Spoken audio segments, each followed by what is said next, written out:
Taneytown Planning Commission please come to order? Would you please stand for the pledge to the flag?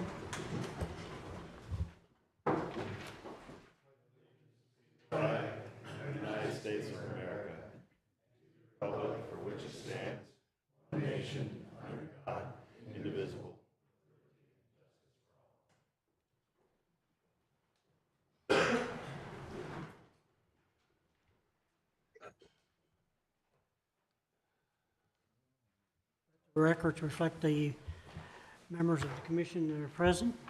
Looks like we're all here this evening. Commission members should have received the draft minutes of September 29th, 2025. Corrections or additions to those minutes? None. No, I'll entertain a motion. Make a motion, we accept the minutes. Second. All those in favor signify by saying aye. Aye. Opposed, nay. Carried. Approval of the commission here, I'd like to change the agenda tonight. I'd like to move the VAPCO up to be the first one on the agenda for tonight, and the rest in order. Suppose. I'm good. Carried. Thank you. Okay, the first thing on the agenda tonight for delegation would be VAPCO concept plan approval for off-site parking lot. Drew, you want to start us off, and then a representative from VAPCO? Yes, Mr. Chair. Thank you. Just really quick to go over some of the main highlights from the report, the staff report that was given to you last week. VAPCO appeared before the Board of Zoning Appeals of the City of Taneytown on October 22nd, last week. The board took all evidence and testimony into consideration and voted to approve the special exception request. Please note, pursuant to City Code Section 18110A, where there is no subdivision of land, the commission may waive the preliminary site plan requirements and move directly from concept site plan approval to final site plan consideration. If the commission waived the preliminary site plan review and moved to final site plan consideration, the site plan would still be bound by all requirements contained in preliminary and final site plan section. The commission may wish to discuss this. Also, the commission may wish to have the applicant mention if they are expecting an increase in vehicular traffic with this new 153 space parking facility, and what any increase in traffic will do to Allendale Lane at the intersection of Allendale Lane and Francis Scott Key Highway, Maryland 194. The commission shall also consideration whether the proposed use conforms to the City of Taneytown Comprehensive Plan. The commission may wish to decide whether a sidewalk requirement along Francis Scott Key Highway, Maryland 194, is necessary, since no sidewalk is located within 1,100 plus minus feet from the property along the east side of Maryland 194. Also, the commission may also wish to discuss any internal pedestrian access from the proposed parking lot to the existing parking lot. And lastly, the designer and engineer should provide more information on whether the proposed use violates the provisions of any enforceable deed restrictions or covenants attached to the property. That is all I have for you, Mr. Chair. Thank you. Thank you, Andrew. Commission, a comment from VAPCO. Last month's meeting, you guys had a question about the ADA spaces, and I have plans now to address that. May I come up and?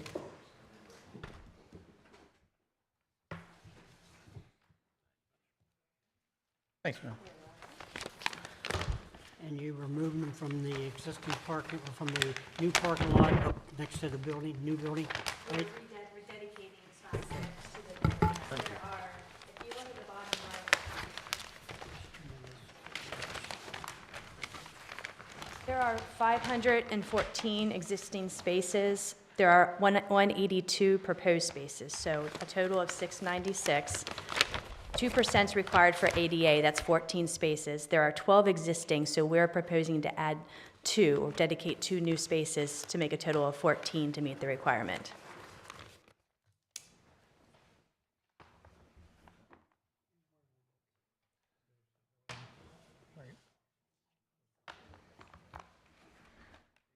First one they put, second one they Again, the new ADA ones, you're moving up next to the new construction site, right? Yes, up here it says on the old lot, 2 proposed accessible spaces, and then there's in that blow up right there is the blow up right here. Okay, gotcha. That's fine. No, Barry, you guys find them okay? Okay.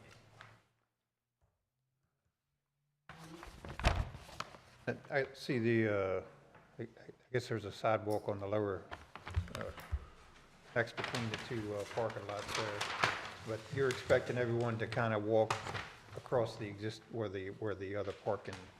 Correct, we have a Park goes with sidewalk the that's going lights to and connect to the flashing sidewalk lights. for the adjacent parcel, and then they'll cross at the provided pedestrian crossing that they provided the last lot. Yep, Good, yep, I think so. comments? My only comment, I guess we're too far down the road to ask for a sidewalk, but could we get the right of way? We talking about next to 194, the state highway? What?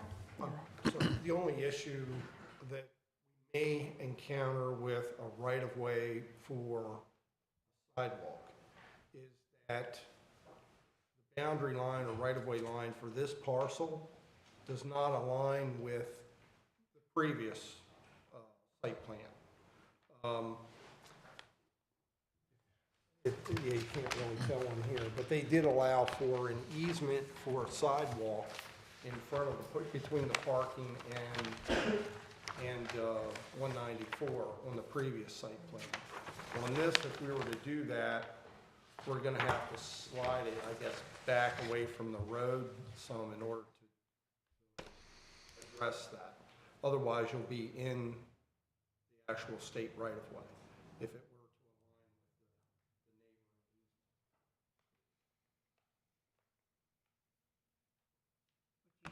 Space to do that. Here's a,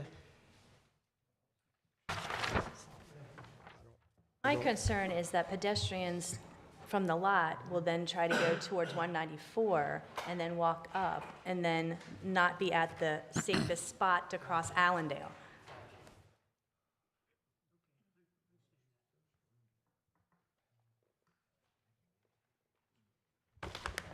Could The other we issue swap will it? be the amount of landscape screening that we've got to supply or meet along that, in between the parking spaces and the highway there. That's basically just all going to be landscape material.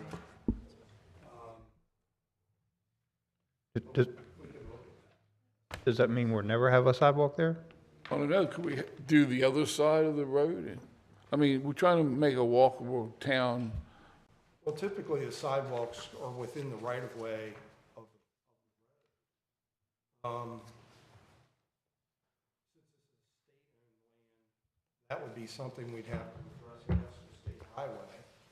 If you're going to be able to put a sidewalk in,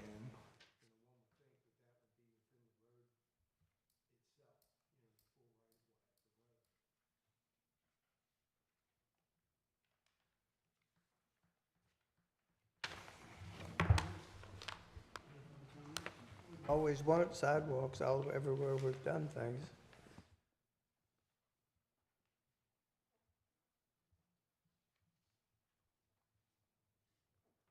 what do we want to do? We want to get an easement there for future, or do we want to require it now?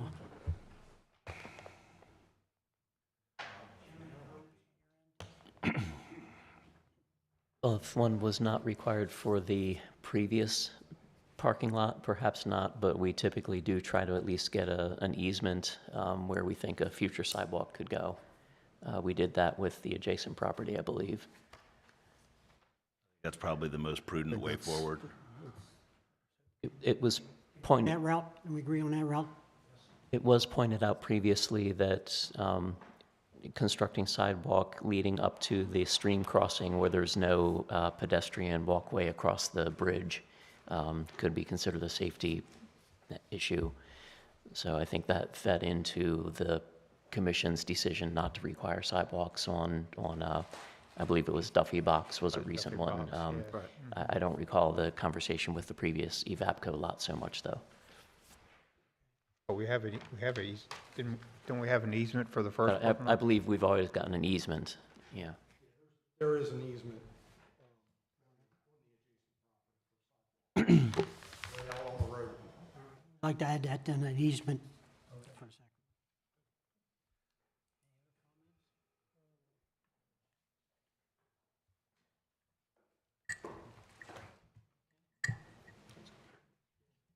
Comments from the floor? Reference to Evapco's parking lot? Excuse me. I'll entertain. So are we, Before we ask that, have we heard any comments back from the county or any of the agents yet? We have a couple, or from what I know of, Comprehensive Planning just sent their comments in actually this evening. And I have, actually, no, wait, sorry, I'm getting that confused. We have, I believe, heard some comments back, but let me see.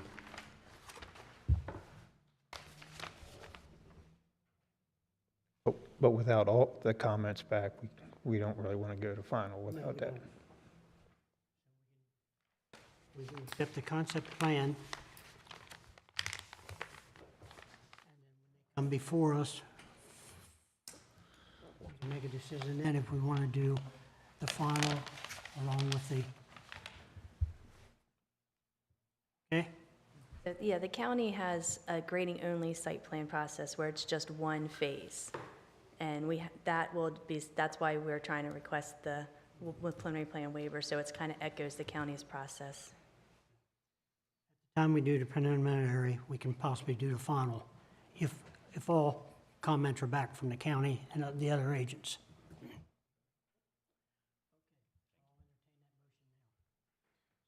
Concept plan with a request for sidewalk easement. Right. I'd like to make a motion, we approve the Evapco concept plan with a request for consideration to the sidewalk easement. Second, yeah.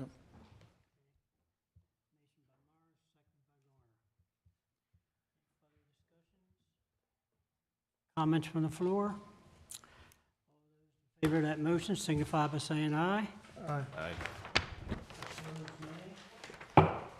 Carried. Thank you. Thank you, folks. Thank you. Thank you. Thank you. Thank you.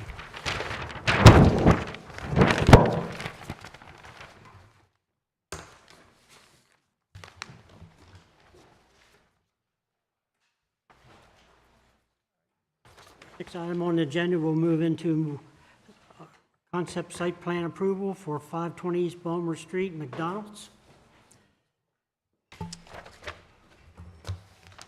Andrew, if you want to lead us off again, then we'll move with the representatives. Give me a Yes, minute. sir. Just give me a second.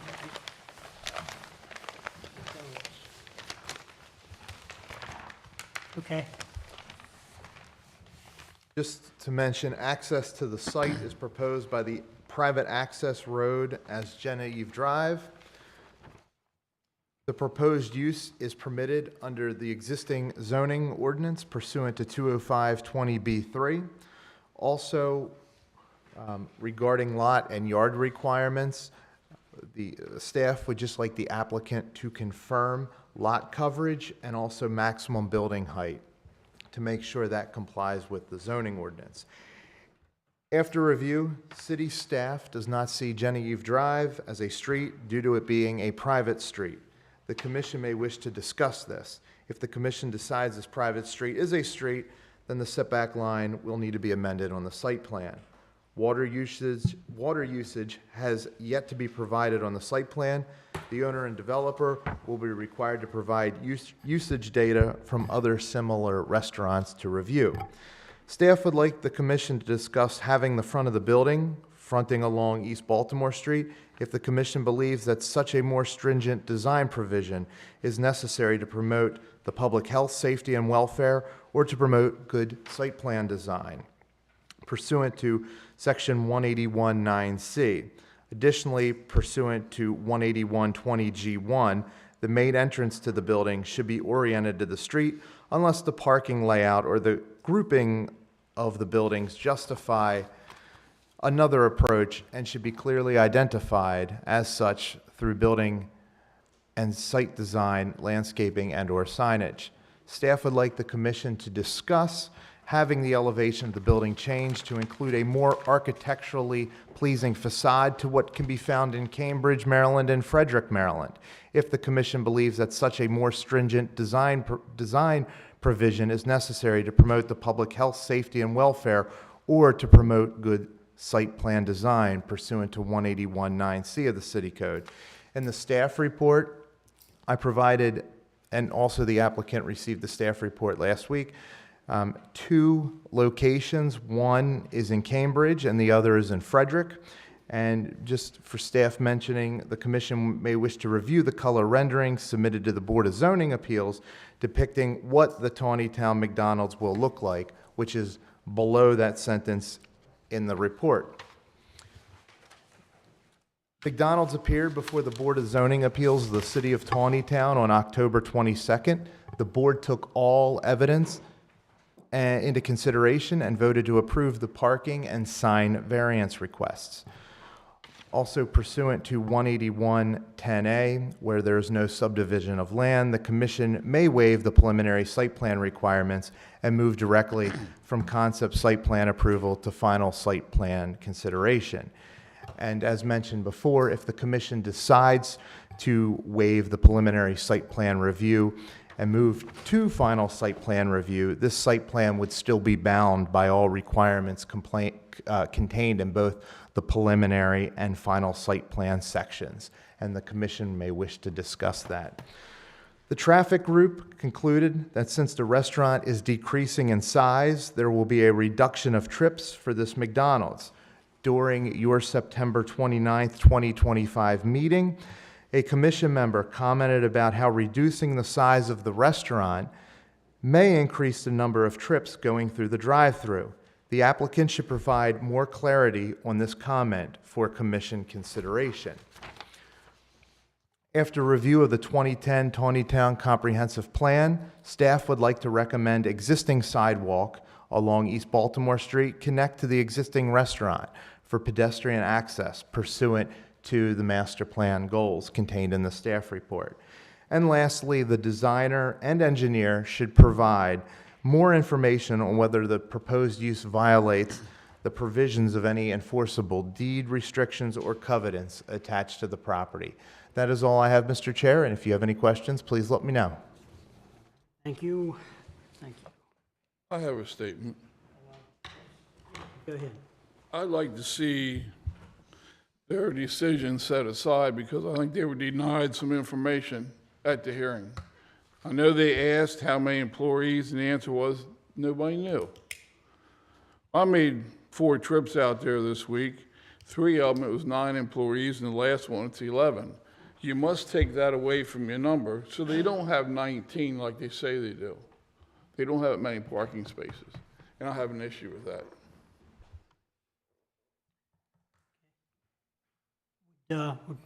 Would you like to So, respond to that? Yeah, we do not have a representative from McDonald's here this evening, nor the traffic engineer, so I cannot speak officially as a traffic engineer.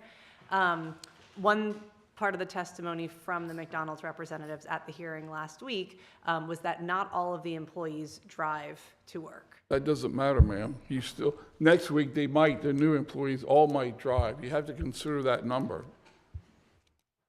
Doesn't matter if they parachute in, you must consider a place for each one of them. So I know that this traffic the traffic study is not part of the testimony tonight, but I wanted to just provide a little more information about how the traffic counts were conducted, which is what the traffic engineer presented at the hearing, is that they did drone surveillance for 3 days straight to count the number of spaces that were used. And then they found that the peak number of spaces ever used, correct, 15. So that was 3 days straight, took into account however many employees were there on lower shifts, on busier shifts, customers all throughout the day. And that study was part of what we presented last week to get approved for the parking variance. So again, I hear you that you. Your helper's behind you. So I hear, and I think that the number of employees and the number of employees on peak shift is some information that we can definitely get from McDonald's and respond, and we can also find out if that's something that's going to change from the size of the building now to the new building, but I don't have that information for you tonight. I think overall, we are concerned about the parking spaces. Yeah, because I believe what's happening right now is the employees that do drive are parking in the other lot. That's my, So they're not going to get picked up on a McDonald's lot survey. They're going to be parking across the street. For the record, Adam Baker, I'm Land Use Counsel for McDonald's. I'm with Rosenberg Martin Greenberg, and I was at the hearing last week. There was testimony through representatives from McDonald's as well as from the traffic group with regard to the parking. McDonald's has a policy that its employees who drive to work park in the lot. That's always been their policy here. Whether in the real world that happens, they try to police it the best they can, but that's their policy. The traffic group conducted parking studies over 3 days, as Ms. Thompson just said. And again, those studies and the data that was included in those studies assumes that the cars on site include both customers and employees of McDonald's, however many there might have been there on that particular day. What was that word you used? Assumed. Okay. Yeah, because I'm with about 90% certainty know that that's not what's actually going on at the moment. So. Right, and I'm just telling you what the policy was and how they, again. Oh how yeah, they, no, I understand what they were doing, and I'm not like jumping on you guys in particular, but I'm just saying that last meeting there was an assumption of overflow into the shopping center parking lot. Like I said, 90% certainty that I can sit up here and tell you on the record that employees are parking over in that parking lot now. Has there been any communication with the shopping center about using their space? And I can answer that because I talked to my client about it before the hearing, and I think they testified to it. There's no formal agreement between McDonald's and the shopping center owner, and the McDonald's employees are not supposed to be using that parking. So if that's happening and the shopping center owner knows about it, I can encourage my client to reach out to them to open that dialogue, but that there's no agreement in place to allow for that. Well, but one of the stipulations from McDonald's last time was that they were accepting that they were going to be using that lot as overflow or what have you, and that's why they were able to get the lower parking space numbers. So that was one of the things we were asking for last time, was to make sure that there's actually something more than we're not. Yeah, so. and again, I will tell you, based upon my conversations with my client, as well as the traffic engineer who was present last time, there's no agreement in place. Their employees should not be parking there. Again, if they are, the hope is that the shopping center owner communicates with McDonald's, and if those conversations aren't happening, I'll encourage my client to reach out. But the studies that were conducted and the data that my client has collected and just their experience through operating the McDonald's is that there is adequate parking on site, or strike that, there will be adequate parking on site with the proposed redevelopment to account for customer parking as well as employee parking. The numbers that we showed to the zoning board last week or the testimony, I should say, indicates that McDonald's is seeing, and has seen for the last 10 years or so, a steady increase in the number of customers who are utilizing the drive-through. I think last year they said at this particular site, 70% of its customers coming to the site and ordering food were using the drive-through. And that's a number that again, has risen in the last couple of years, particularly in the wake of COVID. Their customer dining habits have changed such that more people are using the drive-through as opposed to parking their vehicles and sitting down and dining in. And again, that's part of the reason why the redevelopment is designed the way that it is, why it's a dual-lane drive-through to accommodate the increase in customers who are utilizing the drive-through. The parking study and the trip analysis that were introduced, and I believe you guys have seen those documents that were introduced, again, demonstrate that at its peak, over the course of the 3 days that the parking was studied, 15 parking spaces were utilized at its peak. The other issue I have, you changed your drawing when you went to the special appeals, because you removed all these signs on this side. That's correct. Now, what guarantee do we have the day after you open, you're not going to put them back? I mean, it's funny how you changed your drawing after you got done with us, and that was a concern. Well, to be honest, it was in response to the feedback that we received. If I'm a customer coming to McDonald's and I see 10 spots that are allocated to mobile orders, even if it's McDonald's practice to allow anybody to park there, I as a customer don't know that. And so in order to open those spots up for anyone to park, or I shouldn't say anybody, it's customers to park, McDonald's made the decision to remove those signs. They did keep the 2 overflow drive-through signs, and those are primarily if somebody's order is taking too long, they can pull into a spot, it allows the queue to get through the drive-through, and then their order is brought out to their vehicle. But yeah, it was in direct response to the comments you raised. What was the seating capacity for the new one? I'm sorry? Seating capacity. 44 to 50 seats currently, or for the new one, for the new proposed building, and currently there's over 100, maybe 105.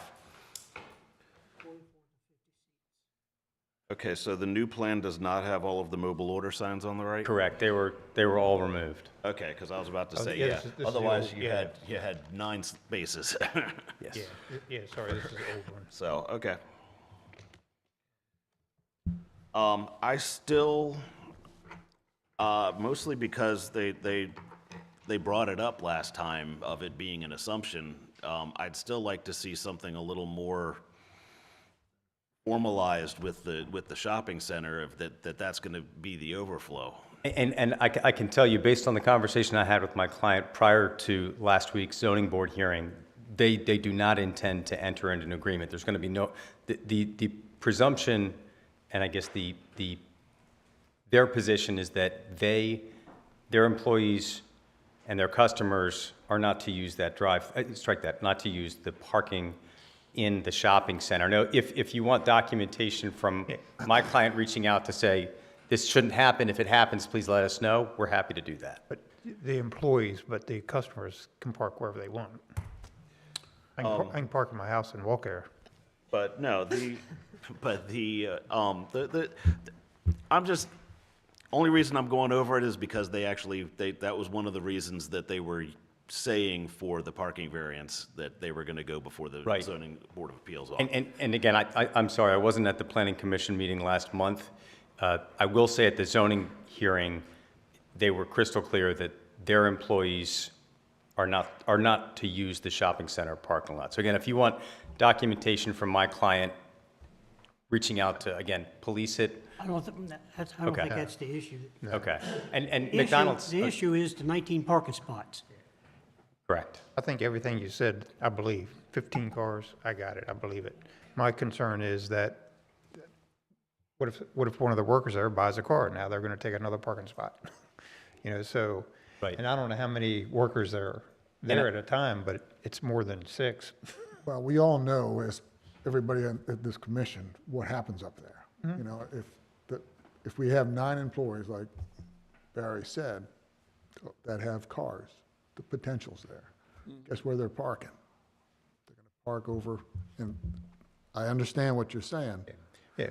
But parking across, and the luxury that we have in this dynamic is that we have that big parking lot right next to it, and there's no agreement. We understand that. I've lived there most of the time that McDonald's is, and we've all seen it. I think, if I may, Yeah. I think McDonald's, based upon the experts that they hired to study the traffic, Sure. combined with what they're seeing in their industry of more folks using the drive-through, if I can be blunt, I think it's a business risk that they're willing to take. If they're seeing 7 out of 10 customers use the drive-through versus parking, if their parking lot's full, they are, again, they assume that their customer's going to leave. They're not going to park and go in there, or they're going to get in the drive-through queue. But based upon the analysis that they've done and the experts they've hired, they're comfortable that there will be adequate parking on site to meet the demands. And again, they have limited power to police where their customers park. Obviously, they have more control over their employees. But if it makes you comfortable for them to reach out to the shopping center owner to formalize some understanding of policing, again, we're happy to do that. I think that customers are going to park in the parking lot across the street. I know, I've done it myself. I promise you they will park there. So to me, it seems to me like the most prudent thing to do is to enter that agreement, which would include looking at all the buildings that are there. How many parking spots do you have? Do we have enough to cover all those, plus a few more for McDonald's? And having that agreement and having a designated walkway that goes across Genevieve Drive to, just so that people, if you just mark the road, most people will follow that. So they'll be walking, instead of all over the road, they would follow the walkway. So I think that would be I think I would make everybody happy up here. I think the danger that raises is the willingness of the shopping center owner to enter into any agreement is completely out of the hands of my client. That could be. It is. It is. I think But it's worth the effort. we may have a procedural issue or question here as well. The Board of Appeals did grant the parking variance, so the relief or the, you may not agree with that, but shy of an appeal, that variance has been granted. That is the number. I think that was due to lack of information they had. So if one were to appeal the decision, if there were grounds, some technical reason that the board arrived at the wrong conclusion, or that there was some technical defect in the hearing, those are things that I believe can be appealed. I'm not trying to play attorney or anything. I would have to consult with our special counsel to verify that, but I think that before we go too far down this road, we need to recognize that the number that was granted is the number. That's a separate level of authority from yours. I agree. 19 or 21? That, The number granted was 19 or 21 From, parking spots. I think it was 21 with the 2 21 with marked the 2. for the With the drive. 2 being marked for the drive-through overflow spaces, Total of 21 then. Yeah. including As those 10. depicted on the Yeah, it's as it is on here. 21. Mr. Chair, at the Board of Zoning Appeals meeting, I did bring up the 2 for 19, but the Board of Zoning Appeals proceeded with the drawing as prepared. Right. I was gonna say, last thing, not on parking. Is there any way to improve either the aesthetics or even just the aesthetics of it, of the facing to Baltimore Street? Just because currently we look at the back end of a McDonald's, and that's the main gateway into town. So to answer the orientation of the way that the site is laid out currently, and this was discussed the last week as well, there is constraints. There is the SHA right-of-way, the tentative future one that has been proposed. And we actually looked early on at concept as doing a 180 of the building. But due to the constraints of that and the truck circulation and the circulation of vehicles going around and then where the parking would end up, it was a better interest for basically the site layout to function as a way that it would, the way that it's currently situated now. So we did look at that, but this was the layout that we ended up with. No, and I understand that this is probably the best way for this particular lot to go. I'm just saying, is there any way to make the back end of a McDonald's look better than the back end of a McDonald's that it currently has? Because, I mean, we're looking at, coolers and whatever else that's on the back right now. And like I said, that's on the main drag right when you get into town. But dovetailing with that is the going with a McDonald's that actually looks like a McDonald's as opposed to the gray and brown box version. Is there any way to get a more aesthetically appealing one, or?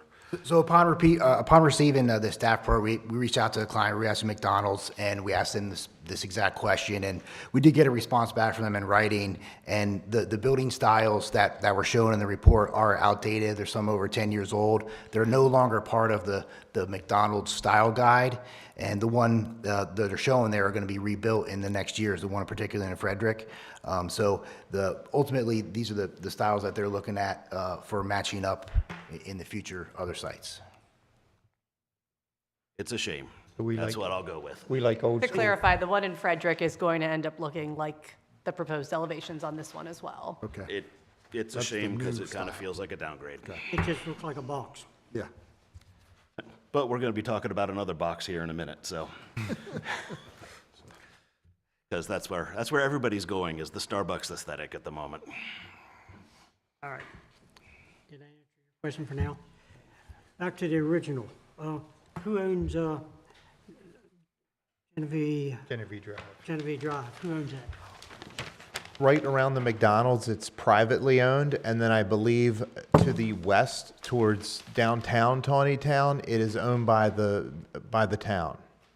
But right in the vicinity of McDonald's, it's privately owned. Mr. Chair. Privately owned by It's part of Conowago? the shopping center, Conowaga. Where does So this, since you're already, Genevieve, Using their the actual right-of-way. street stops at the stop sign between I'll say, the new Kenny's Market as you come up the hill from Grand Drive at that stop sign before you get to the professional building. That's where it switches, the Genevieve Drive ends, and from that point on, it's just part of the shopping center parking lot all the way out to, and when it goes beyond the shopping center entrance into Road A by Highs and Sheets and Lorien, that's a combination of ownership from the adjacent properties there. brings But us the city street stops basically where the old shopping center stopped. at the top of the hill? Yep. Okay, all right, okay. So actually, you're using private property to get to your property. There is an access easement That was said before. that was set when this lot was carved off. I believe that's shown on the concept plan. That's with Conowago, so that would be the same people that you're dealing with for additional parking in their parking lot. The limits of the easement are pretty much the drive aisle and just a drop pass. It doesn't extend into the shopping center parking lot.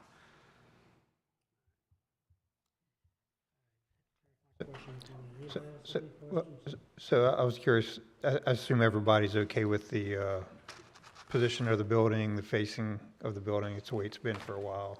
So, I mean, I don't have any issue with it, I was just expecting to hear comments. Like I say, I agree with Harry. It'd be nice to see it from 140, but that really doesn't fit the operation Yeah. of Yeah. McDonald's. I think we I all mean, agree driving- that, you know, the right. aesthetics on So the what, East Baltimore Street. right, are that's the not way it best, is. But that's how it's So I been. don't think there's any way to make a change, and moving it 20 feet or 30 feet towards East Baltimore Street wouldn't make any difference. Right. You still have to use the back of it for your orders. Right. Not gonna change. It would be nice to eventually get a rear elevation. Questions? Yeah, I guess I heard it at the zoning Board of Appeals and maybe at our meeting too, but can you explain the number of trips that you're expecting with the change to the new? Is it more? Is it going to be less? So you're correct. You heard at the hearing, our traffic expert, our traffic consultant testified that the trip generation from the ITE manual is driven by square footage, and square footage is reducing, therefore the number of trips will have a reduction as well. However, during the testimony, he said, in his opinion, it's the same use, expected the same kind of activity, so the trips will stay relatively about the same. So less people going inside. more Less people- inside, more through driving. Yes, sir. So you think it'll be about the same? That makes more sense to me. Yeah. Any comments from the floor? Like to go to McDonald's? I wanted to just add one thing from the Planning Commission report. There were 2 questions that asked the applicant to confirm lot coverage and to confirm building height.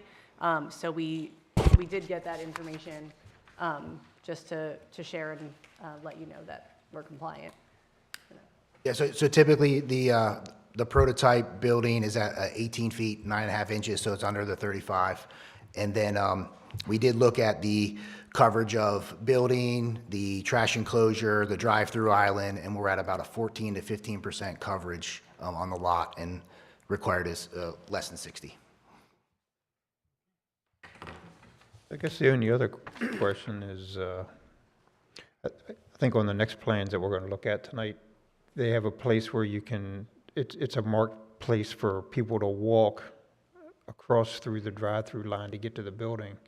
So at McDonald's, I mean, if you're walking there, I mean, you got to walk through a lot of traffic no matter which way, and there's no designated walkway, I don't think. Was that for the McDonald's plan? McDonald's plan, yes. That's correct, yep. Okay. That was the only spot, I believe. But that's on the entrance side. On the entrance side, yeah, coming off of Genevieve, They're saying, But if you're walking down the main street, coming down 140. 140, just walk through the parking lot. can we really dictate where, I mean, that's a tough one. I just seen in the Taco Bell one, from the back lot, they had a designated place where walkers would come across there right by their signs. Anyway, just a comment for the guys. Entertain a motion. I'd like to make a motion that the decision of the appeals board gets set aside, because in my opinion, I don't think McDonald's came in here with clean hands, because he did not tell them how many employees they had, so the appeals board did not know how many parking spots to allow for that. My opinion.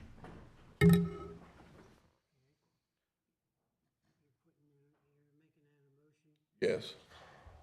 Second to that motion. Second to that motion.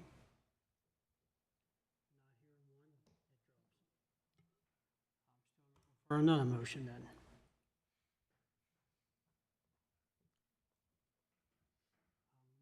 Motion to, actually, I'm looking for a motion for approval of the concept. For the concept plan, right? Yes. As presented to us. I think it's a good change between the concept plan and the final.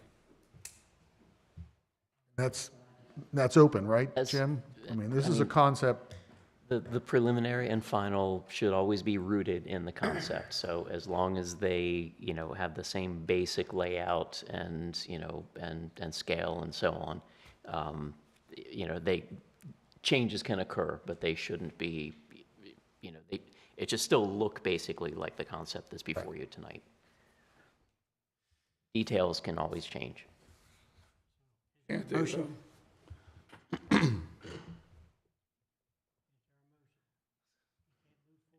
Motion.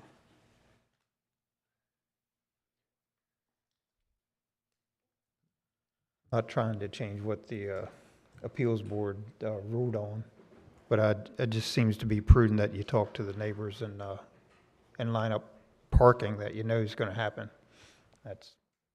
So that's my only issue.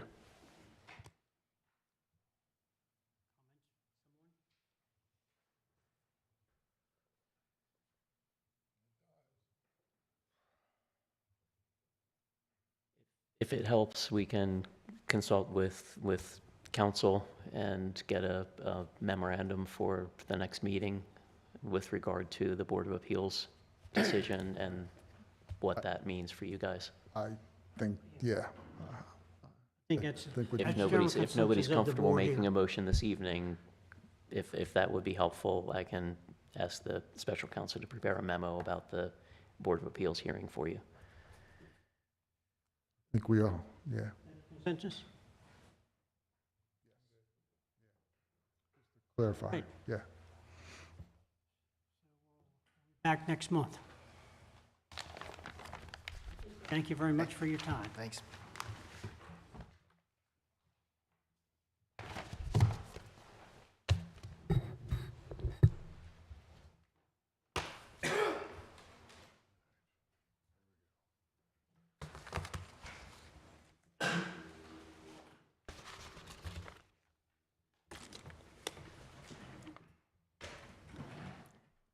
Next item on the agenda. Concept site plan approval for 529 East Balmer Street, Taco Bell. Andrew, if you would lead us off, and representatives for Taco Bell, please come forward. Thank you, Mr. Chair. Just to briefly go over the staff report, the proposed use is permitted under the existing zoning ordinance pursuant to Section 205-20B3. Just like with McDonald's, staff would like the applicant to confirm the lot coverage and maximum building height to make sure they are compliant with 205-20D of the city code. After review, city staff does not see Wilson Avenue as a street due to it being a private street. The commission may wish to discuss this notion. If the commission decides this private street is a street, then the setback line will need to be amended on the site plan. Staff also asks that the front setback line along Amicus Street and Break Iron Street be added. Water usage has yet to be provided on the site plan. The owner-developer will be required to provide usage data from other similar stores for staff review. The applicant should clarify the number of seats on the plan. Also, Taco Bell appeared before the Board of Appeals of the City of Taneytown on October 22nd. The board took all evidence and testimony into consideration and voted to approve the sign variance requests, including 400.55 square feet of total signage, with the final agreement based on calculations from the submitted sign packet.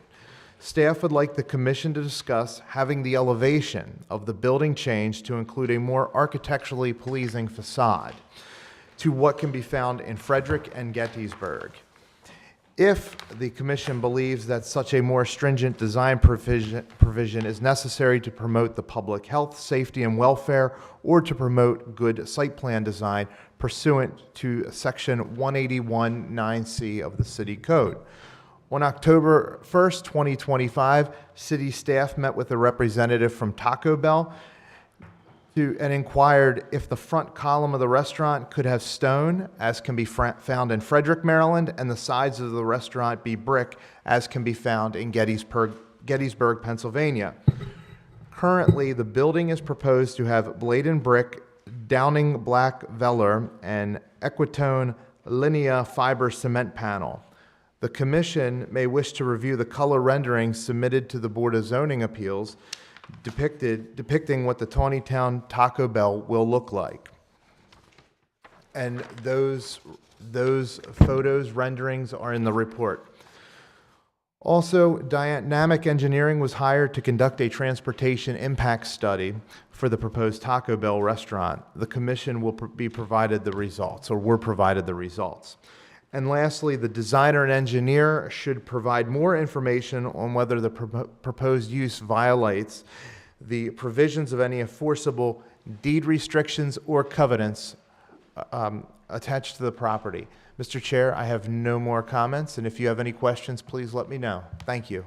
All right, thank you, sir. Okay. Any comments from the client?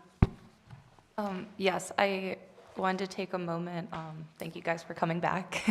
I wanted to take a moment to also highlight a few changes that we've made since the last time we were here. Following the last Planning Commission meeting that we did meet with Andrew and Jim, and we made some improvements to the site following your comments as well as community comments, one of which was there was a comment during the last Planning Commission requesting that we add some curb stops to the parking spaces along the frontage of the building to minimize the vehicular overhang and ensure ADA accessibility along that sidewalk. So we're showing the 7-foot sidewalk width that was previously shown, but now with the addition of some curb stops there. In addition, we have, as shown on the plan, we are showing the dumpster on Lot 2 to be slightly relocated and the Amicus Drive connection to extend all the way to the eastern property line to connect to the future development on the east, which will in the future help with some circulation as well. And then as part of the plan revisions, we've also provided a proposed sidewalk along that entire driveway along the north side for both lots 1 and lot 2, as well as a connection from the interlot sidewalks to those. So now we are providing pedestrian accessibility not only to East Baltimore Street, but as well to Amicus Street. In addition to that, we have received some county comments as well. The Department of Public Works sent us a letter to approve our concept site plan. We received some minor comments from the Water Resources Review and just to add some additional notes to the plan, which we did incorporate with this resubmission. Health Department, just a couple minor comments on adding some notes and certifications for the final plan, and then some standard grading comments to incorporate for the future grading permit as part of this development. And then environmental, their only comment was that the site is exempt from floodplain management. So I wanted to go over that. And then in addition, similar to the McDonald's, we do have the lot coverage for you. So the building only is 4.3% of lot 1, and then total impervious coverage for the Lot 1 will be 50.7, both of which are less than that 60% max. And then the maximum building height required is 35 feet, and the proposed Taco Bell building is going to be 23.54 feet in height to the arch feature that extends over the actual roof of the building. So that's the highest point. And then with this, we do have water and sewer conceptual connections to the public mains shown on this plan, but I know that we dive into that later with the development. And that is, I believe.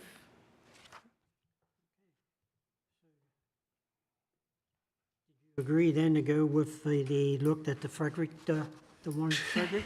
Did I hear you say that? I wish I had Did the I authority. hear that? So we did speak to our client, and we did upgrade some of the facade materials. I know one of those was requested to be brick, and we did upgrade the bottom facade to be fully brick, and then also the paneling on the top half. The coloring, I know, is a point of contention, but there is I was going to say, he'll just look like the McDonald's across the street, but with different signage. the other box, right? The other box, probably next to the third box. Yeah. Right. This is just a standard for the Kitchen X model. As of right now, that there aren't plans to change it, but we can always discuss further. Do we have any renderings of the new proposal Yes, I can bring those. in color? Yes. Hold. Okay, so this is the material spec. Here are the colored renderings. So we have the main entry elevation. This is the side that faces the parking lot. And then this is that arch feature that I've measured for the top building height. This is the drive-through side. This will be the front, and then this will be the rear of the building. And here are some just more conceptual renderings for the look of what it will be like. This will be the front side that you'll see along East Baltimore Street. And then here is a look at the conceptual rendering for the drive-through side. And then here are these are the pictures that Andrew as well included in the staff report. But this is just an example of this exact prototype that was constructed in Toledo, Ohio, and then the same in Canton, Ohio. So you guys can see some real-life pictures of what they end up looking like.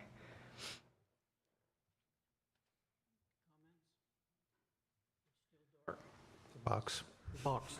If you don't mind me asking. Yes. So the ones in Frederick and Gettysburg, are they the older style, or is that a, Yes, so it's a completely different building prototype.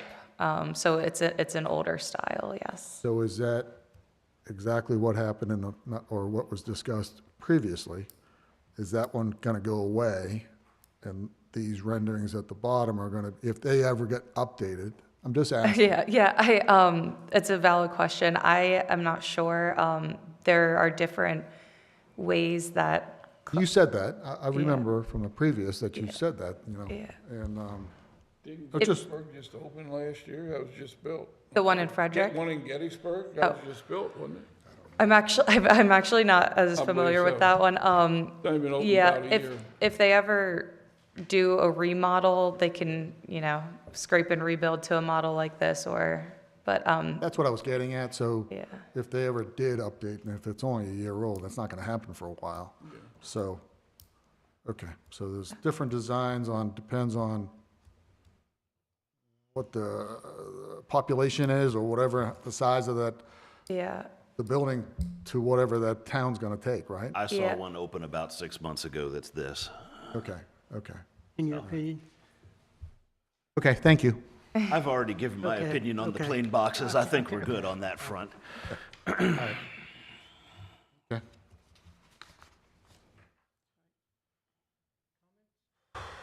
So Wilson Avenue, is it a private? Sidewalk that goes down the middle of that Wilson Avenue, that's private sidewalk then too, right? That goes with that house, right? Or is that part of? That strip was part of the Creekside subdivision. It was owned by by the developer and then the homeowners association, who I believe sold it to the adjacent property owner, who has Restoration Cottage next door on the opposite side. And I think that the city, as the subdivision was winding down, and there was the question of whether the homeowners association needed to maintain ownership of that parcel, I believe the city agreed that provided the sidewalk remained, the pedestrian connection remained out to East Baltimore Street, that we didn't care who owned it as long as that pedestrian connection stayed. That's right in the middle of his driveway though, isn't Yeah. Can we get that fixed? it? Yeah, I mean, it's just in the wrong place. I mean, yeah. I don't. It's in his driveway. I mean, that's, Right, yeah. Well, that's more of a Creekside issue. Right. That was built with the subdivision when the subdivision couldn't get vehicular access off of Baltimore Street as they originally intended. So is it a town sidewalk or is it a private? It's private, but it's Private, okay. required by their public works agreement to have gone Okay. in. So the city required that pedestrian connectivity for the community, And it ended up there because there was no, and again, we get into, you know, this issue when we design things that are intended to be privately owned and not city-owned. And with Wentz Chevrolet, CVS, and Food Lion, that was supposed to be a private street, or those were supposed to be private streets. And then when Creekside couldn't access East Baltimore Street, they proposed accessing the community by Break Iron Street, which was at the time private. So basically, the city ended up accepting the private streets that did not have sidewalks built according to city specs because they were going to be private. You know where it's all going. So there wasn't a reasonable way to construct sidewalk along Break Iron Street to tie the community into the sidewalk network that way.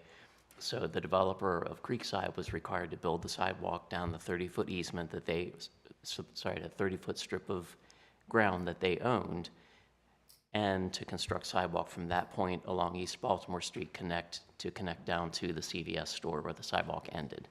So that was the way that we connected the Creekside community to the rest of town with the sidewalk network.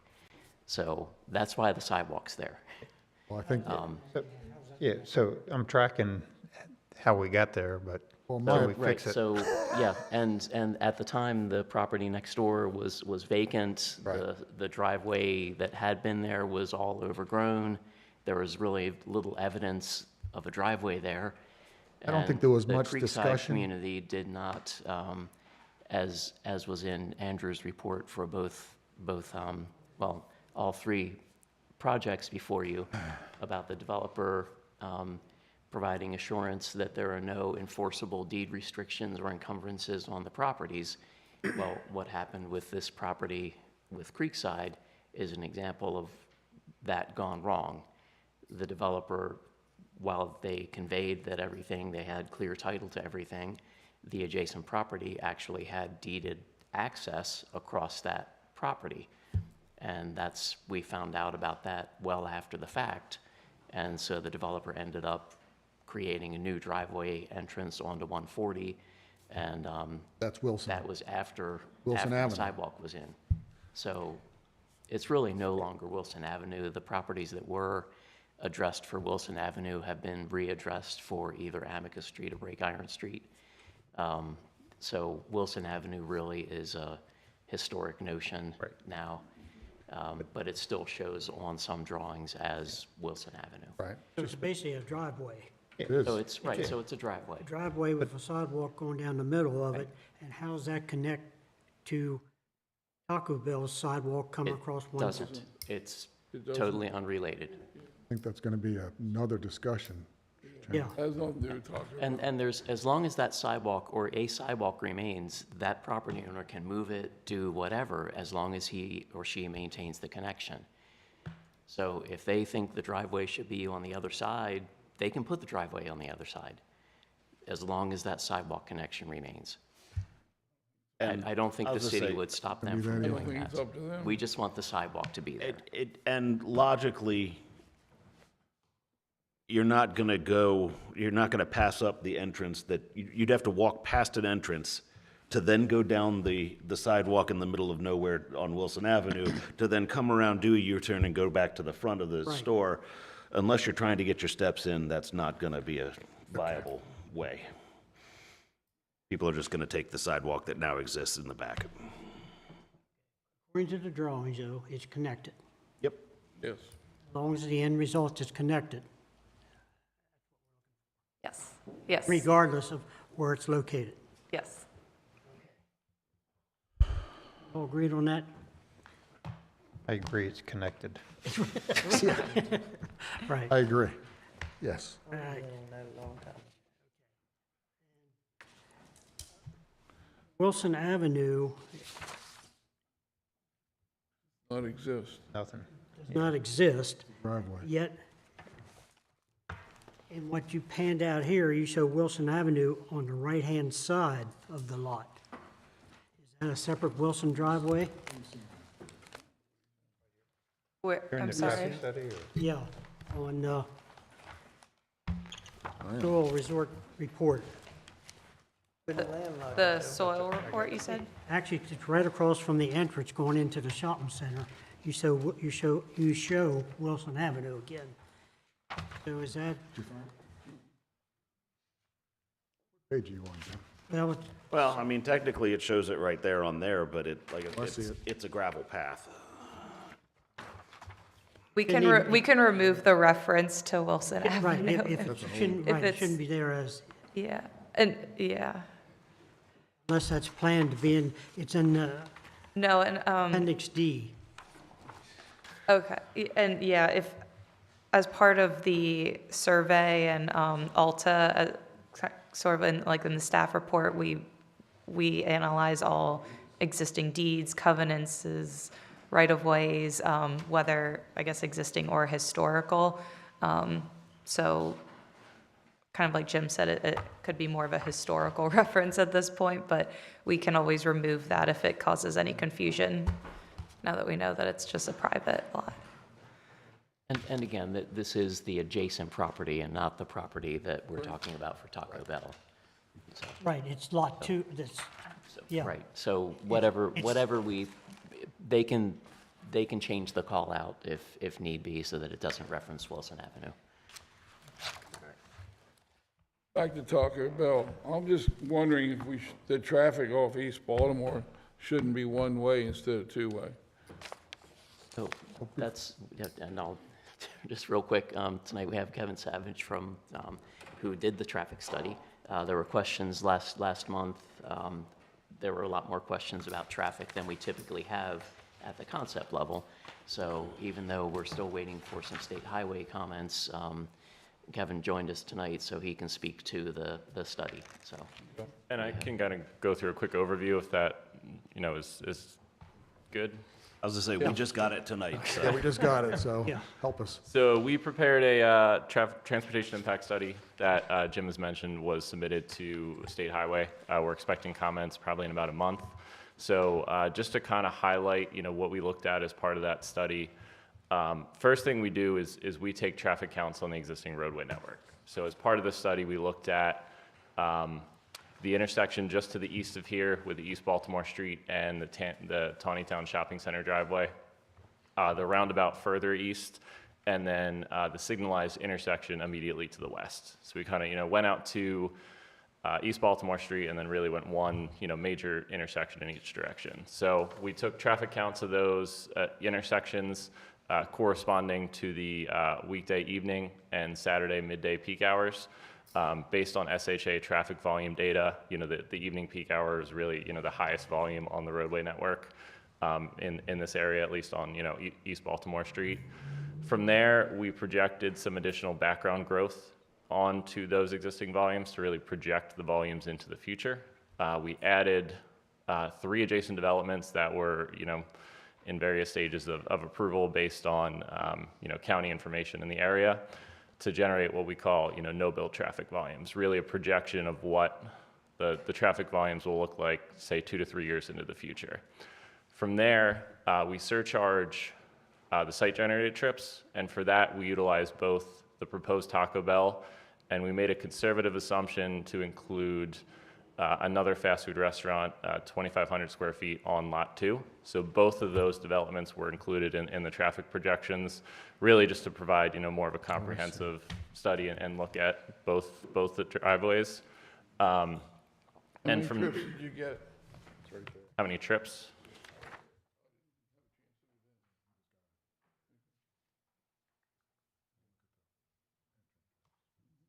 Sorry, I'm just getting the correct page reference. Page 3, should be, right?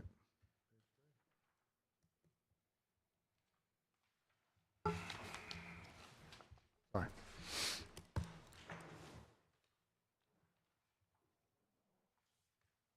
So there's actually a more in-depth table provided on page 16. What was the page number? 16.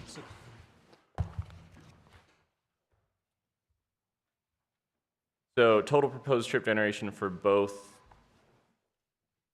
buildings combined is about 150 during the weekday evening. That is trips though, so that's one-way traffic. If you have a vehicle entering the site, stopping at a restaurant, and leaving the site, that technically counts as 2 trips. So 150 trips corresponds to about 75 vehicles during that peak hour. During the Saturday, it's about 250, so again, corresponds to about 125 vehicles.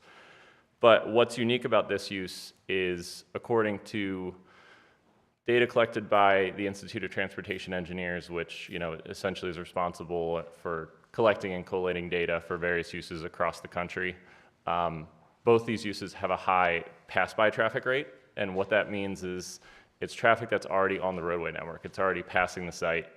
It simply sees the Taco Bell sign or the McDonald's sign or whatever fast food restaurant, pops into the site, grabs a meal, and continues back on their journey. So it's not necessarily a new trip that's originating just to travel to the site. It's really already passing by the site. So according to data published by ITE, they identify a 55% pass-by traffic percentage during the weekday evening peak hour. They actually do not publish data during the Saturday peak hour, so we conservatively assumed there was no pass-by traffic, but realistically, based on studies we've conducted and seen, it's typically in the similar 1/3 to 1/2 of traffic range on the Saturday as well. But again, to provide a conservative assumption, we did not account for any pass-by traffic on Saturdays. And Look then, at anything in regards to what it's going to do to the neighborhood behind there? I mean, the traffic it's going to generate for them? so we did look at the number of trips that we would anticipate using that access. Again, because of the high pass-by percentage, we anticipate a majority of the traffic will be focused on Baltimore Street. Say 90+% of traffic will be focused on Baltimore Street. I think going back to your question about making it one way or potentially restricting movements, if that were to happen, I think you would essentially have more traffic utilizing that rear access. Yeah. So especially if that is in only, for instance, then everybody's got to go out one way. So I think they're essentially going to use the rear access to go to Amicus to head down to the signal at Chevrolet and Grand. So I think because there is that full movement driveway on East Baltimore Street, that's really going to facilitate, hopefully limiting traffic, as much as possible to the state road. And who are you working for? Who employed you? Taco Bell? Technically, I was hired by the city. City? You hired? Okay. Correct. Okay. I think the big concern coming back on East Baltimore Street will be trying to make a left-hand turn during rush hour. Well, the other thought I had, that came up today, was going eastbound, coming up, CVS, everything's on the left, and somebody wants to go in there to opposing traffic. Right. Is that going to be allowed?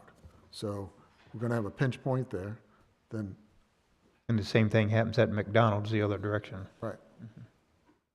Then, we just got as Harry said, we just got this tonight, 5 minutes before. That's so- what I don't like about it. But,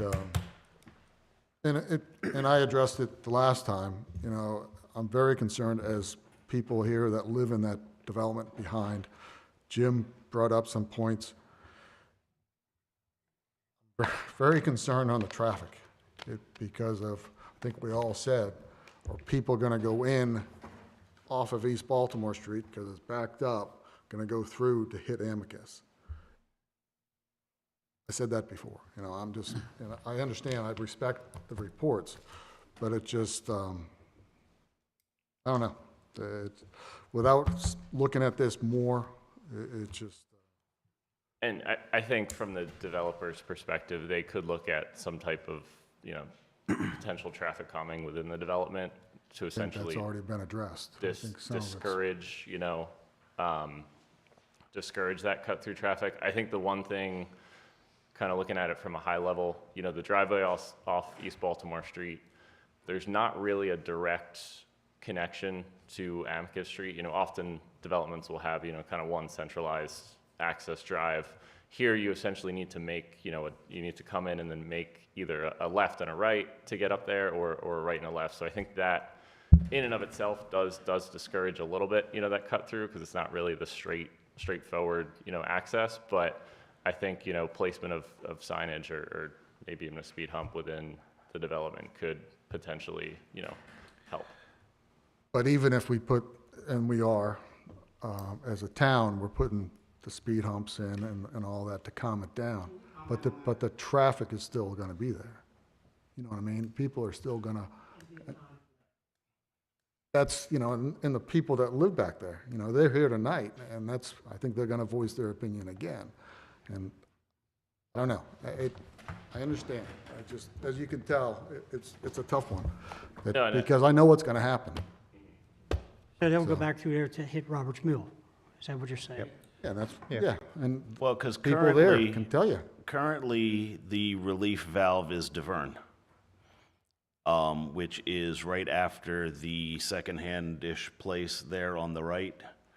So after PNC, the place with everything outside, then Diverne, and that's where. The right turn that's- only. The right turn only. Right turn only at right before, I guess, Long and Foster. Right. That's a relief valve right now that's being used by a lot of people to get back into the back of the community. Are those people using it as the release valve, people who live back there? Yeah. Who would be then using that drive anyway? So for example, here, if you're using it as a release valve, there are people who live back there and would be thus using Amicus Drive regardless? No, because a lot of it is back further. Like, I would expect a lot of people to turn on my street on Baumgardner because that's a bigger street, but people might not have the patience for that because the traffic backs up most of the way to the circle. So what you're doing is you're providing another relief valve that it has been shown that gets used, that the relief valves get used to get off of Baltimore Street as quickly as possible to get back into the developments. It's also a quick way to get to Littlestown Road without going through the square. So I understand everybody's concerned about the traffic and, you know, I guess I'm not, what business do you want to put there that's going to have less traffic? I guess I'm not sure. You know, so I mentioned, you know, coming back on East Baltimore Street is going to be a little bit difficult during certain times of the day.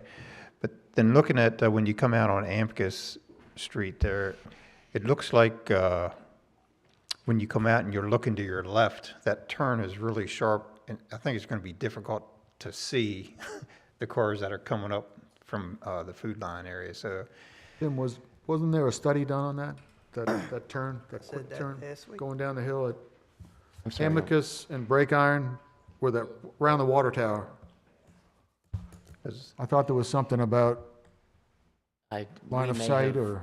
We may have done a speed survey there some time ago because we've gotten, ever since the Creekside community's been developed, we've been getting traffic complaints since, you know, it so looks like when I'm you- sure we've done a speed survey out there before, so. yeah, when you come out the rear exit there, I just think it's going to be difficult. You can't see very far, and then the road turns, and you're not going to be able to see any cars coming up there. I think that's going to be a challenge. Well, they'll need to meet sight distance requirements for it, so. But you do have a speed bump there now. That needs to be bigger. Yeah, the speed tables. It looks like it hasn't been painted yet either. I was going to say, there was a lost in translation that happened and that's going to be fixed, that speed bump was not what was expected. I'd like to move on some comments from the public. Okay. Mr. Chairman, before we do that, do you want to hear any more about the summary of the traffic study? I realize it just was before you tonight, but it's before you tonight so that you could follow along with the presentation. Okay, like I said, I haven't had a chance to even turn the page yet. But Yeah. we do have the expert here tonight to be Okay. able to kind of walk through how that. I think the only other Comments. 2 points I'm going to make, you know, we obviously compared no build traffic without this development to build traffic with it. We saw really minor changes in delay at these intersections we studied. In terms of the specific turning movements from the driveway onto East Baltimore Street, we did see some delay with the left turn movement out, but it was pretty similar to the delay observed at the adjacent driveway to the shopping center. That shopping center driveway does have, you know, essentially 2 exit lanes, 1 left turn, 1 right turn. SHA, I believe, mentioned at this development that might be considered here as well, essentially to provide, a space for a vehicle to wait while they're making that left turn and still allow the right turn to exit. So, as I mentioned, the study has been submitted to SHA. We're still awaiting comments. That might be, one of their recommendations. But overall, the delay was pretty similar to that adjacent driveway. So I think you said your assumption is a lot of the traffic that's going to be going into the store is already on that street anyway, and they're going to jump in and jump back out. So what did you assume the increase in traffic was going to be because of the store? So of those numbers I gave you, ITE publishes 55% as pass-by traffic on the weekdays only. They technically do not publish a percentage for Saturdays. Based on my personal experience and just studying fast food restaurants, there is still a very high pass-by percentage on Saturdays, but it's we assume a little bit lower, about a third to a half. So in the study, we assumed of those 150 trips I mentioned in the weekday evening, we assumed that 45% were new trips, so about 34 vehicles during that peak hour. And then on Saturday, we essentially assumed no pass-by traffic, so assumed all of it was new, when realistically that's probably a conservative assumption. Thank you.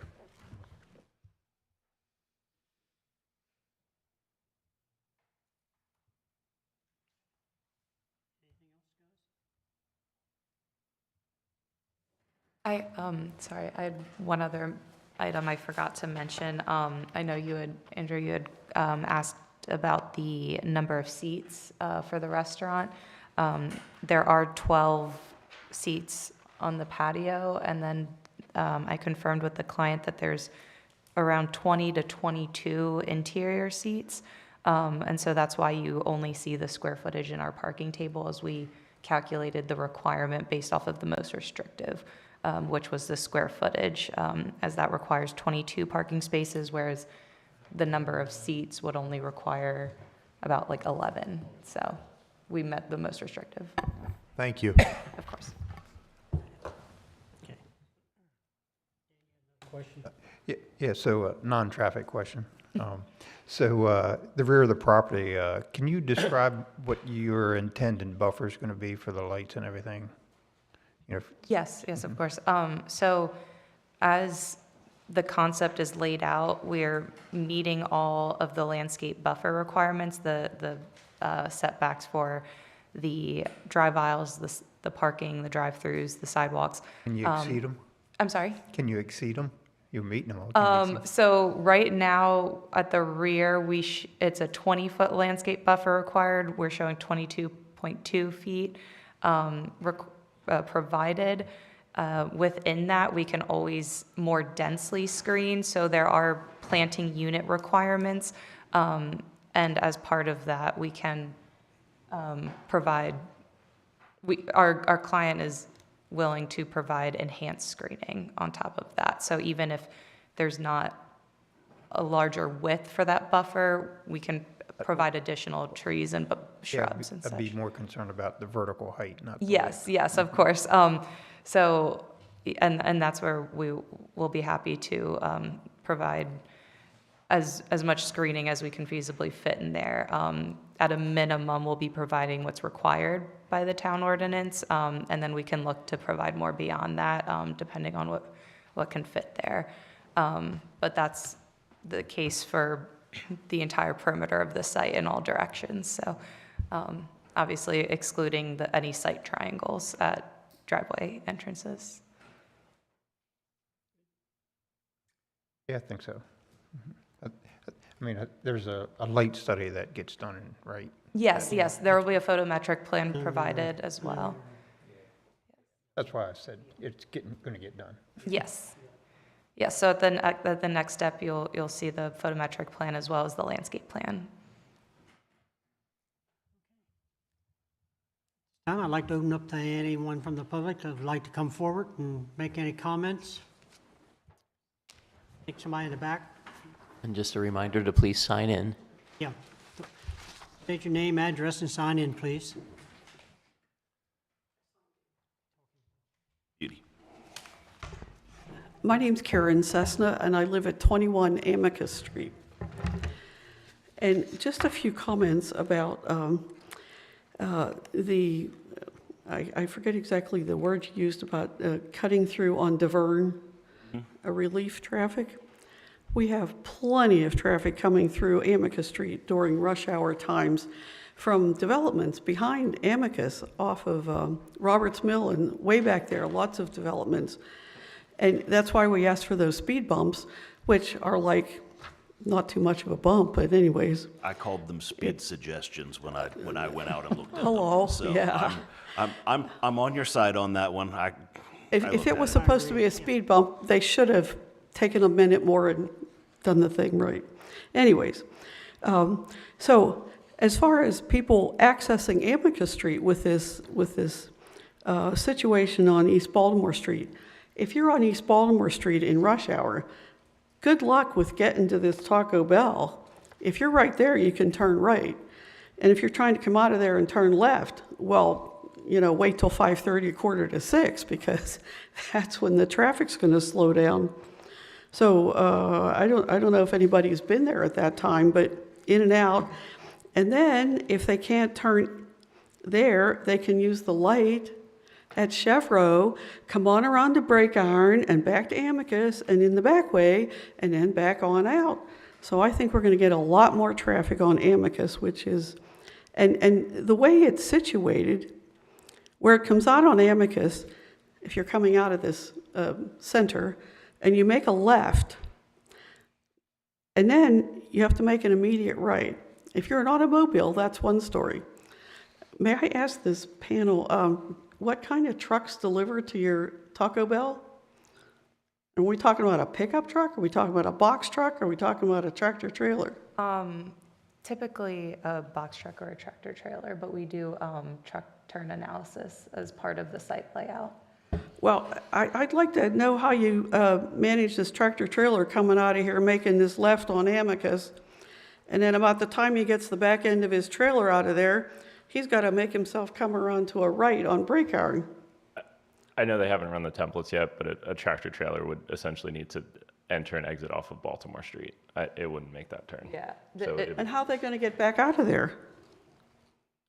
Back out to Baltimore Street? So even during just phase 1 of the project before lot 2 is developed, and we run into this with fire access as well, where if there's a dead end, or for example, if you weren't able to make the Amicus Street, this drive up here is essentially utilized as a T turnaround. So a tractor trailer could come into the site off of East Baltimore, utilize up here as a T turnaround, and then come back out to East Baltimore.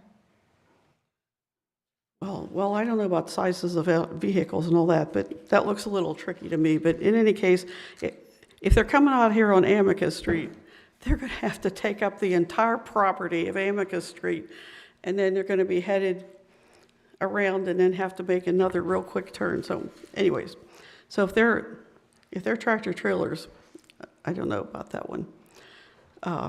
So that's all I have to say. Oh, and I did want to mention that when I was here at the last meeting, and I mentioned the people coming down Brake Iron and the intersection with CVS and Food Lion, they have installed stop signs there now. Yep. Yeah, I thank you very much. They are marvelous. I mean, it does slow down the traffic there, and especially these people coming up Brake Iron and then making a quick left into the Food Lion without noticing anything else. We were out there looking at things the day after the meeting. Thanks for the stop signs. Thank you. Correct me if I'm wrong, just one thing, just one thought. The tractor or the deliveries are non-business hours or? Non-business hours, yes. Okay. And they're directed on how they're supposed to enter and leave, right? Isn't that what you said last month? They can do that, yes, if there's major concern.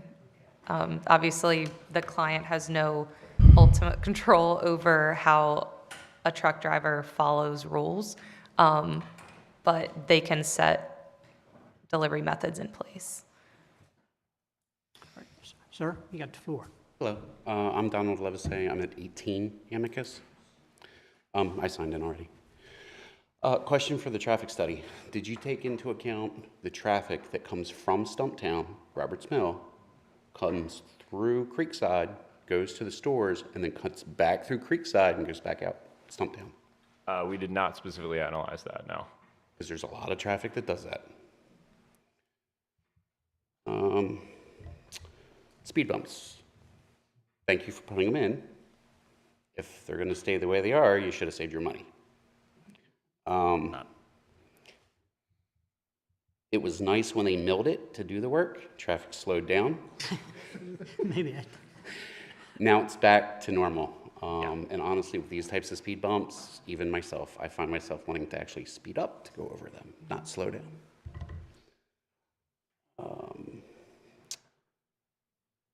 We are working to address that. It was, like I said, something got lost in translation, so now we're working to address that. Okay. Thank you. I also wanted to, again, reiterate, thanks for the stop signs. Does help at Food Line. One thing I did want to reiterate too, traffic coming in off of East Baltimore Street. You mentioned that relief, I can't think of the street name. DeVerne. It's DeVerne, okay. Yeah.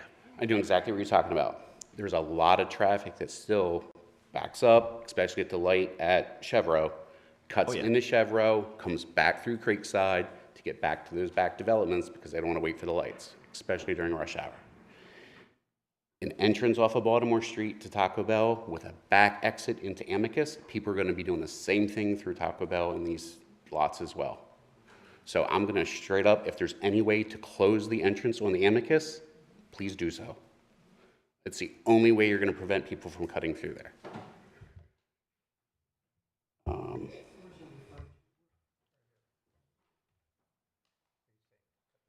Yeah, it's right at the water tower. Coming out. Yeah.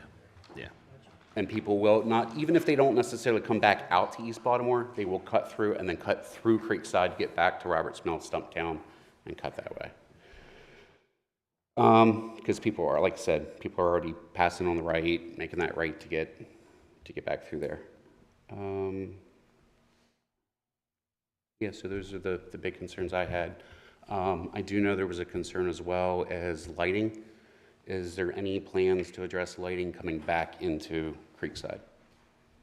So there will be a photometric study done. It has not been done at this time at the concept level, but it will be done as part of the preliminary final site plan stage, and illumination off of the property, both onto adjacent properties as well as into the right-of-way, are analyzed as part of that study.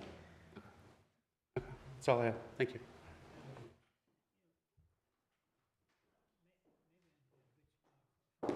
Stop sign there, also put a speed bump in there. Even though they stop, people do a run. Speed bump there would slow traffic down a lot and maybe discourage. Anything would discourage. Good evening. My name is Pamela Peoples, and I live at 28 Amicus Street. I'm an original owner. I've been there since the beginning. I've seen how the traffic has changed, and that's my issue, the traffic. Originally, when I got there, and you said there wasn't hardly any traffic at all. People were just going through. With the new developments coming, the people are coming through Stumptown, flying through there. And then when you try to make that turn right up there by the water tower, it's hard. So you have people coming through. That's why I'm thinking with a Taco Bell there, it's going to be difficult because they're already trying to make that turn and people coming that way.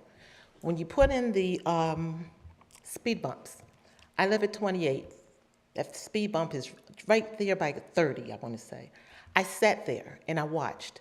When you first did it and you had those deep, I sat there and watched people just stopping and slowing down. Oh, I loved it. It was great. And I back into my driveway. So, previously I couldn't back into my driveway because so many cars come down. I have to sit and wait until it clears so I can back in. And I get home around 3:30. So when this happened, it was great. I'm sitting there and I'm flying. They fixed it. They put the tar over it. And now it looks like it's just a speedway. It's like people are having fun, flying through. I sat there for half an hour, people just flying through it. They don't stop. So if you're gonna have a Taco Bell there and you already have traffic coming through, it's gonna be an issue. My other concern, like they said about the stop signs, great idea, because people are coming out of the CVS from the back, and we only had that stop sign right there at the food line. So it was great. I just experienced it last week, a couple of days ago, and it was fine. However, when you're gonna have tractor trailers coming through there, and it's just gonna back the traffic up, because now you have people stopping there trying to get through. The other issue is coming off of Baltimore Street. If you're gonna come off Baltimore Street and make that right there at the CVS, and then come through, you already have, in the morning when I come through, you have the tractor trailer from Food Lion trying to get down there. It's just gonna back the traffic up. I love my community. I already hear people having issues with it. And I don't have any issue with Taco Bell. I just wish that they would locate it at a different place, which would make the residents more happy. And that's all I have to say. Thank you. Thank you.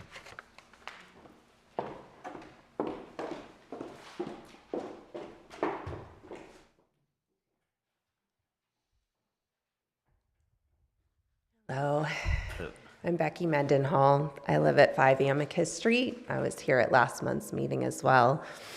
I was hoping that tonight the operating hours were going to be discussed, but I haven't heard that mentioned. Yes, so we did confirm with the client it will be 24/7, but there are limited hours for dine-in seating, and then there can always different stores operate at different hours, so it usually starts there, but with town and community feedback, there could always be adjustments. It's not set in stone. That's just where they start. So the drive-through will be 24 hours, but the dine-in will not be? Is that what you said? Typically, they close the dining room after a certain hour, but like I said, it's always a conversation in the beginning. So That sounds like an absolute nightmare and not fit for bordering a community at all. Does the buffer that was mentioned to the adjacent property, which is our property, does that 22 feet of access include the proposed drive, or is that beyond the drive? That's just of green space, so it does not include the drive. So it would be on the opposite side of the drive? I'm sorry, It can you would be repeat on the your question? side of the drive. Side of the Right. drive. Yes, so there will be 22 feet of landscaping between the drive the and the drive. property. Yes, correct. I can tell you that just if that access road moves forward, which I'm hoping it does not, that just a natural barrier would not be sufficient. Just some trees would not be sufficient to deflect the sound, light, and traffic to mitigate that for certain. I was listening at the beginning and I noticed it was spoken, the address of the proposed Taco Bell. It's 529 East Baltimore Street. But as I'm listening to all the conversation tonight, it sounds like it's an Amicus Street business.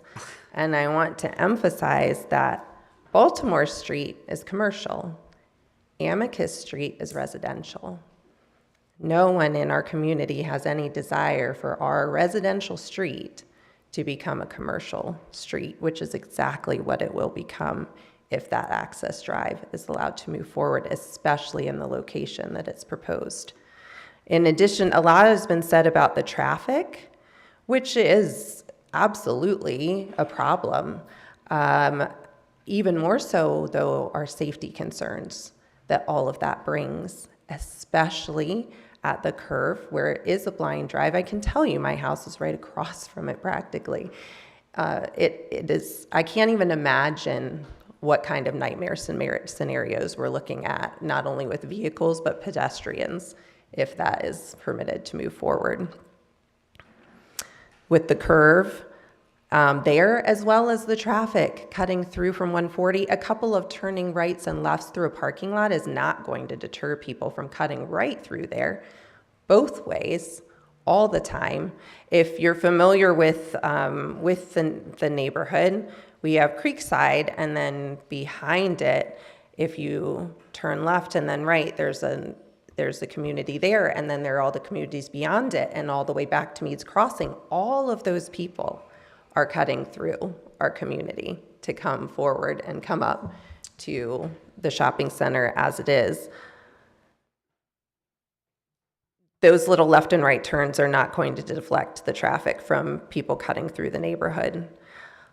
I also wanted to mention you can't compare the traffic situation on the Chevreau Drive side of 140 to the opposite side where the library and Kenny's are. It cannot be compared. For one thing, if you're on that side, you can go all the way back to Trevanion. There is a road that goes all the way back, which is sufficient to mitigate some of the traffic. People can continue to go down that way. You also have the drive that goes by Kenny's that goes all the way down. There is nothing like that on the other side of Chevreau. It is the Food Lion parking lot and the car dealership. There is no throughway. It is all going to have to bottleneck there and go out. If that access road is permitted to move forward, that is what's going to happen there.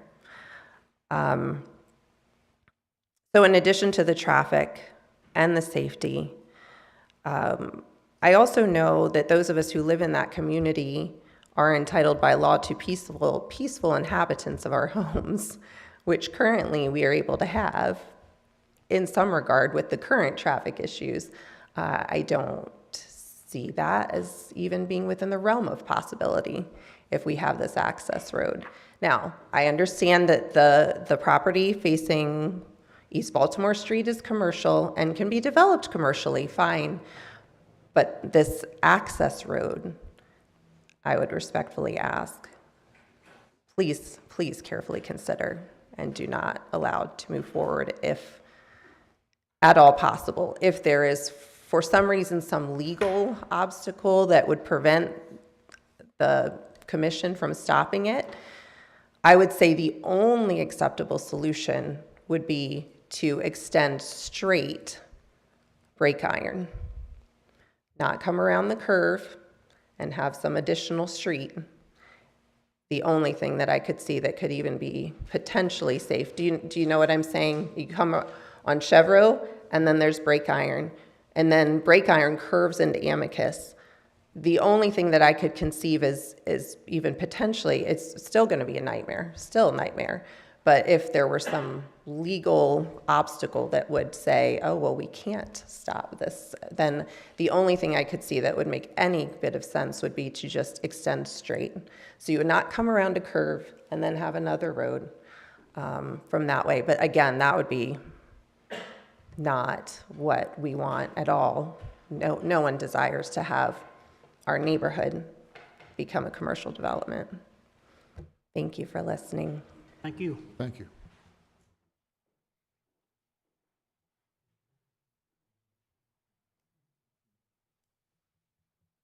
Hello, that was my wife. I'm Ron Mendenhall. I live, of course, at 5 Amicus Street. What does that do to our property value?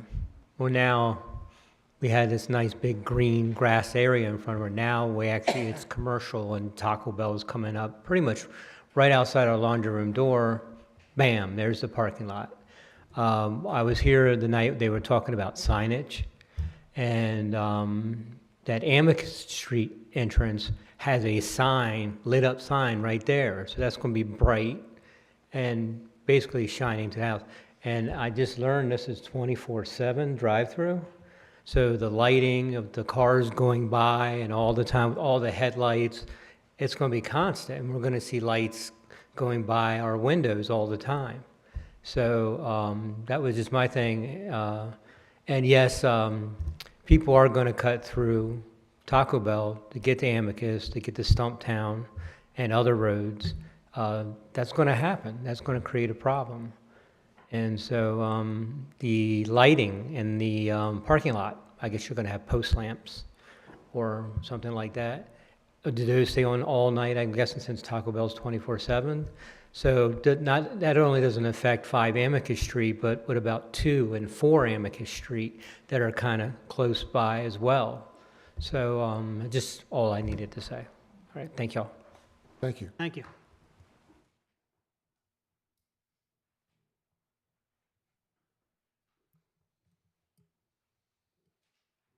Hello, I'm Chris Villar. I live at 128 Water Run. I'm not going to touch on everything they already did. Just 2 points real quick. Thank you all for all your work with the speed bumps and the stop signs. Very much appreciated. Second, as far as them cutting through, the city already had to put a fence actually on that corner for people cutting through the gravel lot already, driving up what I guess was supposed to be Wilson Avenue. They got impatient. They would drive literally up the sidewalk through the neighborhood, and that's before like this ever took place, right? Like they're already doing it to the point where we already had to put a fence to try stopping it.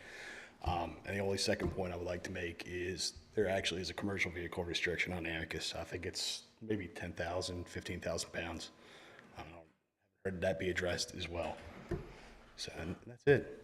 So thank you all for your time.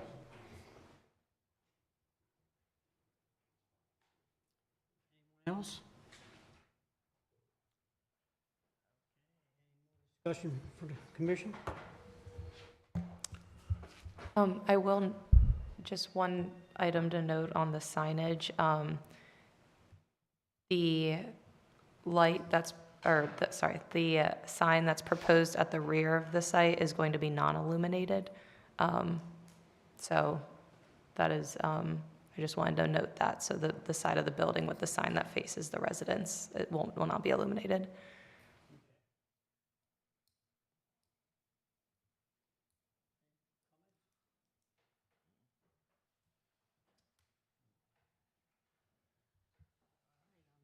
For some type of motion. For a motion. You indicated there's some changes made to those speed tables that's there now. What changes are going to be made? I actually went out over them too, and I crossed one, didn't realize it. Exactly. So what changes are being made? Just to help. The plan was to have them be the same as the ones that are on Westview. If you go and try those. Again, something got lost in translation. I don't have all of the details as to who, what, where, and why, but I know we're aware of it and looking to get it fixed.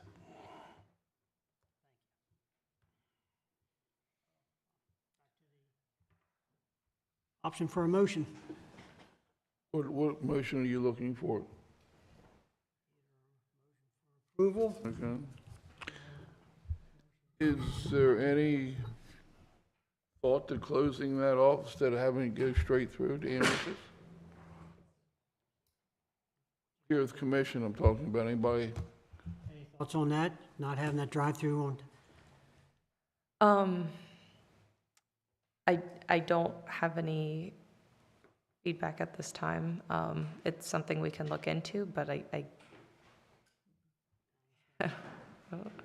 would have to consult with the client. And I will add, Taco Bell is going to be leasing the property. They do not own this property. The landlord will be the one who's ultimately developing Lot 2. So some of these phased improvements, such as the road, are also part of the landlord's piece of the puzzle. So a few cooks in the kitchen here. How would the traffic from Lot 2 back out to 140? Right-hand side of property 2? So they do connect here. They connected in the It'll back, be the yeah. same. But back here to the rear. of They Lot 2. connect in the front as Front, too. well. One entrance, but right now, we're only talking about Taco Bell. Correct. But the one to the right, if you're looking down to the one to the right, it's still going to use that in and out off of East Baltimore Street.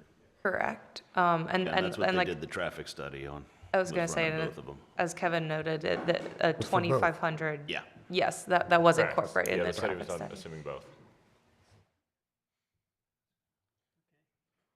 I'm torn with I think there needs to be some kind of exit out the rear, mainly for fire engines and stuff, but I'd be okay if it was like closed off and able to be opened up for in the event of an emergency. Good idea. I like that. Yeah, I would have to rerun the truck circulations as well before I can confirm to any closing off any of the exits. And I'm also really torn because I know everybody wants more restaurants in town, and so here's an opportunity, and it's just if it's next door to your house, nobody wants it. The thing is, you're 15 years late. I'm so sorry. Have development behind you. Right. Ma'am, you had something else? Please come up front.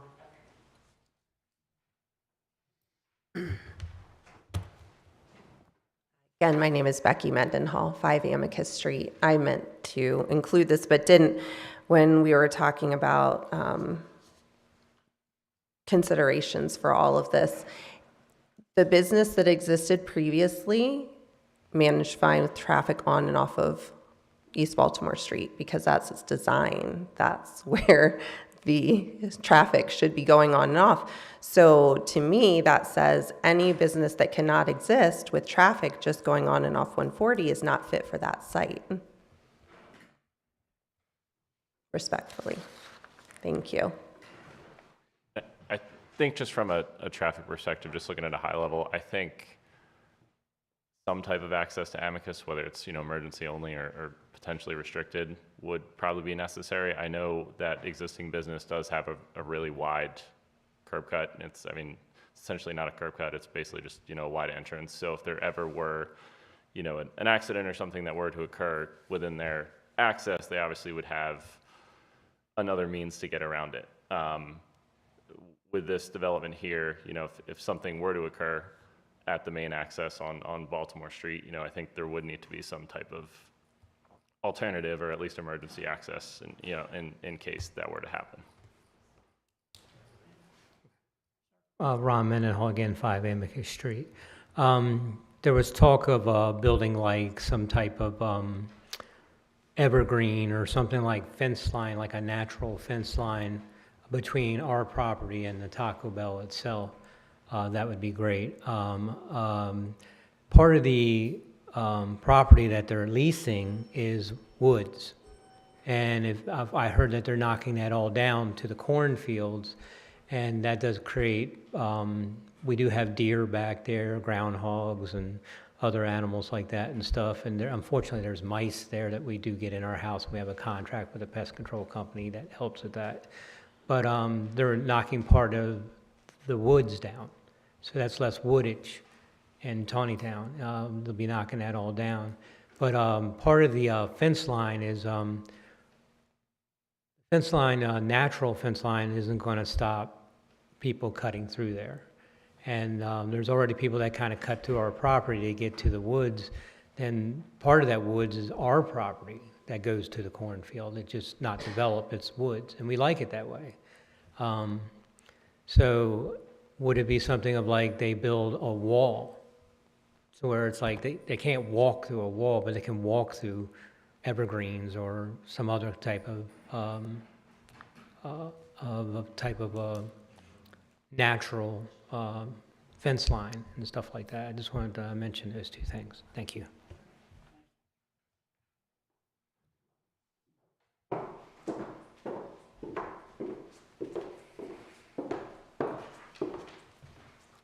Just wanted to ask a point of clarity. Chris Miller, 107A Trevanian Road.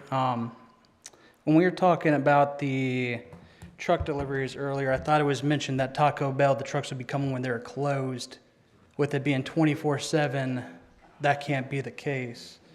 So I guess my question would be, when are the truck deliveries? So it wouldn't be Is Is closed it just per going to se? be It's off hours? Okay, yes. just checking on that. Are your off hours like 5, 6 a.m.? Um, Because that's what I- we've seen typically from other, Yeah, like Dunkin' Donuts, Food Line. We see those trucks come in 5, 6 a.m. We already have complaints on the residential level or surrounding those properties for noise complaints. So that's just something to take into consideration of when they're actually going to have those trucks. And again, the committee might even want to hear when those specific timelines or timeframes are going to be in the future. Yeah. Thank you. Understood. Thank you.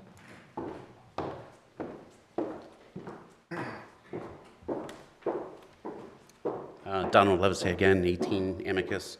I do have a question for the traffic study. I don't remember where it is on the blueprint, but the entrance to McDonald's or going to be whatever it is, where's that in comparison to this lot? Can the entrance to this lot be conjoined with that, so if traffic controls are needed, it can be put in place or an intersection created?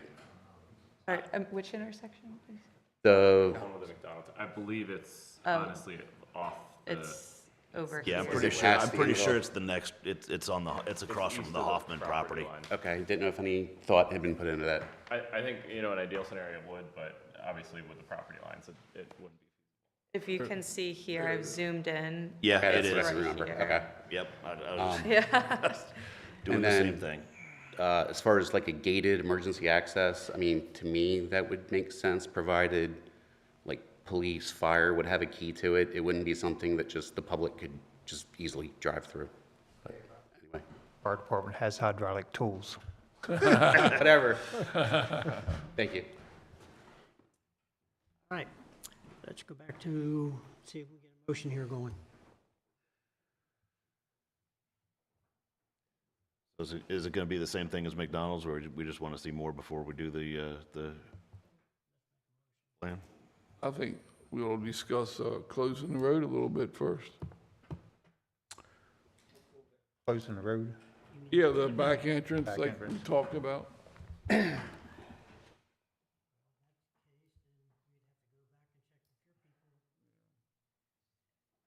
I do like what Dan said, for emergency purposes only. Right, yeah. Have it that option. As we heard tonight from the public and us ourselves, I mean, there's no easy answer to whatever goes in there. But I think that might be, I'm not sure, it's going to be up to her to go back to her people, but I think I know that answer. yeah. But at this point, I can't make a motion. As the commission considers the access point, please also keep in mind that that does provide the ability for patrons to access 140 at a signalized intersection. So in a way, that is a safety advantage, particularly for left turn movements, in and out of the site. So you would be eliminating that opportunity for patrons of whatever goes there. So just something to consider, as well as the traffic safety for ingress, egress. Instead of going back out on East Baltimore, use the back. Is that what you're saying? Yes, that from a traffic safety standpoint, typically utilizing a signalized intersection can be safer than, just one governed by a stop sign. You're right So about that. It's a balancing act. But I think for everyone that would go down and use the light, you have 100 heading the other way. The other way. That's my problem. Right. Well, if that's the case, then what's the problem with the traffic then? So, you can kind of go back and forth on it. I was just going to say the developer could also look at making that a left-out only access. So If they would listen to that, yeah, then you have a police you could, issue. You could angle the driveway slightly. You could modify the radius to prevent that right-out movement. So that's something that the developer could consider as well. That will almost take care of itself anyway. Was that People's not going to come out and try to make a left. You mean left turn out of the rear exit? Yes. Correct. Yeah, left turn out of the rear exit. So you wouldn't, it'd be essentially geometrically restricted from taking a right. But just something the developer could look at considering as well. And That- we would have to consult with the fire department as well. Have to have another police sitting there also. live it every day, so. Ma'am? Lynn Cowley, I live at 20 Amicus, and just to reiterate what he said, if they did, for the safety concern, to force people to go out to the light to make a left, then it should be restricted to left turn only out of Taco Bell, so they don't have the option of turning right to come through the development. And as far as the emergency access, I would definitely support that, but if it's not locked in some way, people are just going to use it anyway, whether it's labeled emergency use only. Thank you. Or you go back to your people, come back Yeah, next. given the conceptual nature of a concept plan, I would like to request a concept approval of the site, and then Amicus Drive be explored further at the preliminary or final stage. Or not. I can't. I'd prefer not.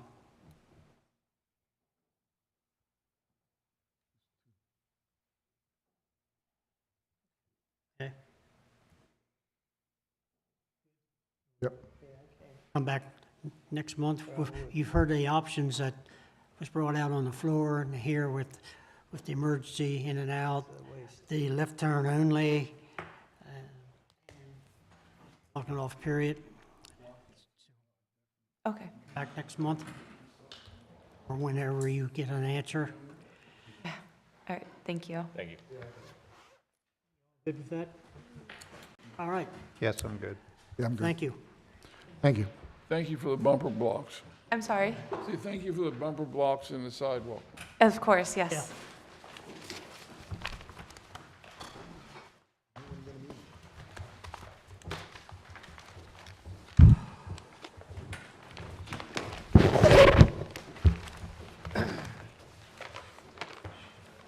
Hey, And now the great exodus. excuse me? Said, and now the great exodus. Yeah.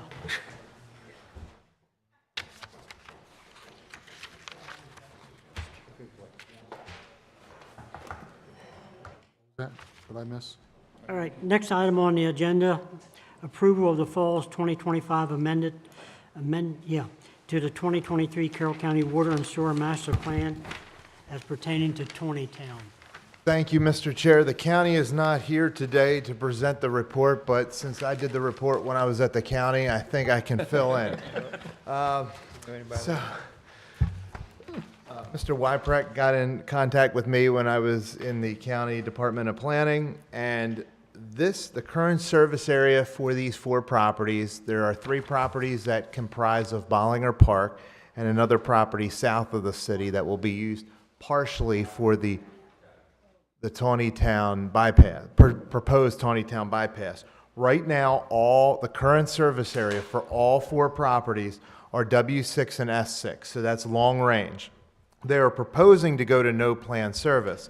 Because right now they are in the no plan service area, long range, no amendments will need to be made to table 15 and 32. Table 15 and 32 are the capacity charts for all the municipalities in Carroll County and Freedom, Sykesville. With that being said, no water and sewer is being transferred. And you can see on page 2 and 3 of the report that those are the proposed maps for Taneytown. And just to mention a little bit more detail, Taneytown water service area maps are moving 4 properties from long range to no planned. And on page 5 and 6, those SDAT numbers correspond. The State Department of Assessments and Taxation numbers conform to what those properties, the 4 properties that are being proposed to be moved from long range to no plan. And then the staff recommendation is staff recommends the City of Taneytown Planning and Zoning Commission certify the request to amend the no plan water service area on maps 18 Taneytown water service area and 27 Taneytown sewer service area as described above is consistent with the 2010 Taneytown Comprehensive Plan. Okay. Anyone have any questions? I guess we need a motion for approval for me to sign this. Can't get it. For approval? Motion? Bill made the motion. Is there a second? A second. Second by Myers. Any other discussion? All those in favor of the motion for approval on the 2023 Carroll County Water and Sewer Master Plan Amendment, signify by saying aye. Aye. Opposed, nay. Unanimous. You got one on letterhead for me to sign, right? I will, yes. All right. Thank you, guys. Ordinance none. Planning and zoning report. None, yes. Go ahead. Yes, I do. So for our planning and zoning report, we've been reviewing the site plans that have came before you today, McDonald's, Taco Bell, Evapco. Also for plan amendments, and Mr. Chair, I mentioned this to you, but I would like to mention this to the entire Planning and Zoning Commission. Taneytown Shopping Center got in touch with us about a month to 3 weeks ago, right when I started, and there has been an issue with lighting from the parking lot up above Kenny's, shining across the Kenny's parking lot into residential properties' windows. So we met with the property, well, the representative of the property owner, and also Jonathan Bowman, who does the landscaping reviews for the county, and to provide better screening for homes located off of Grand Drive. The bushes they're proposing to remove, so removal of the bushes on the east side of Kenny's Supermarket, removing 50 of these bushes, removing 50 shrubs, which are a maximum of 24 inches in height. So the Planning and Zoning Commission, as part of that plan, that they approved the landscaping plan as well, as part of that site plan, and in there, 50 shrubs, 24 inches high, will be removed. Some of them are dying, and what is being proposed is to replace them with 6 more evergreen trees that will provide a wall of screening, which will be a 6-foot in height maximum along that raised parking lot. So there's a provision in the code that mentions that a landscape plan, if the zoning administrator and the planning chair concur, and don't quote me on the actual words of that, but that's the gist of what it mentions, that could be done administratively. And I don't have a problem with doing that administratively. I feel like that will provide a better screen that's already there than dead bushes.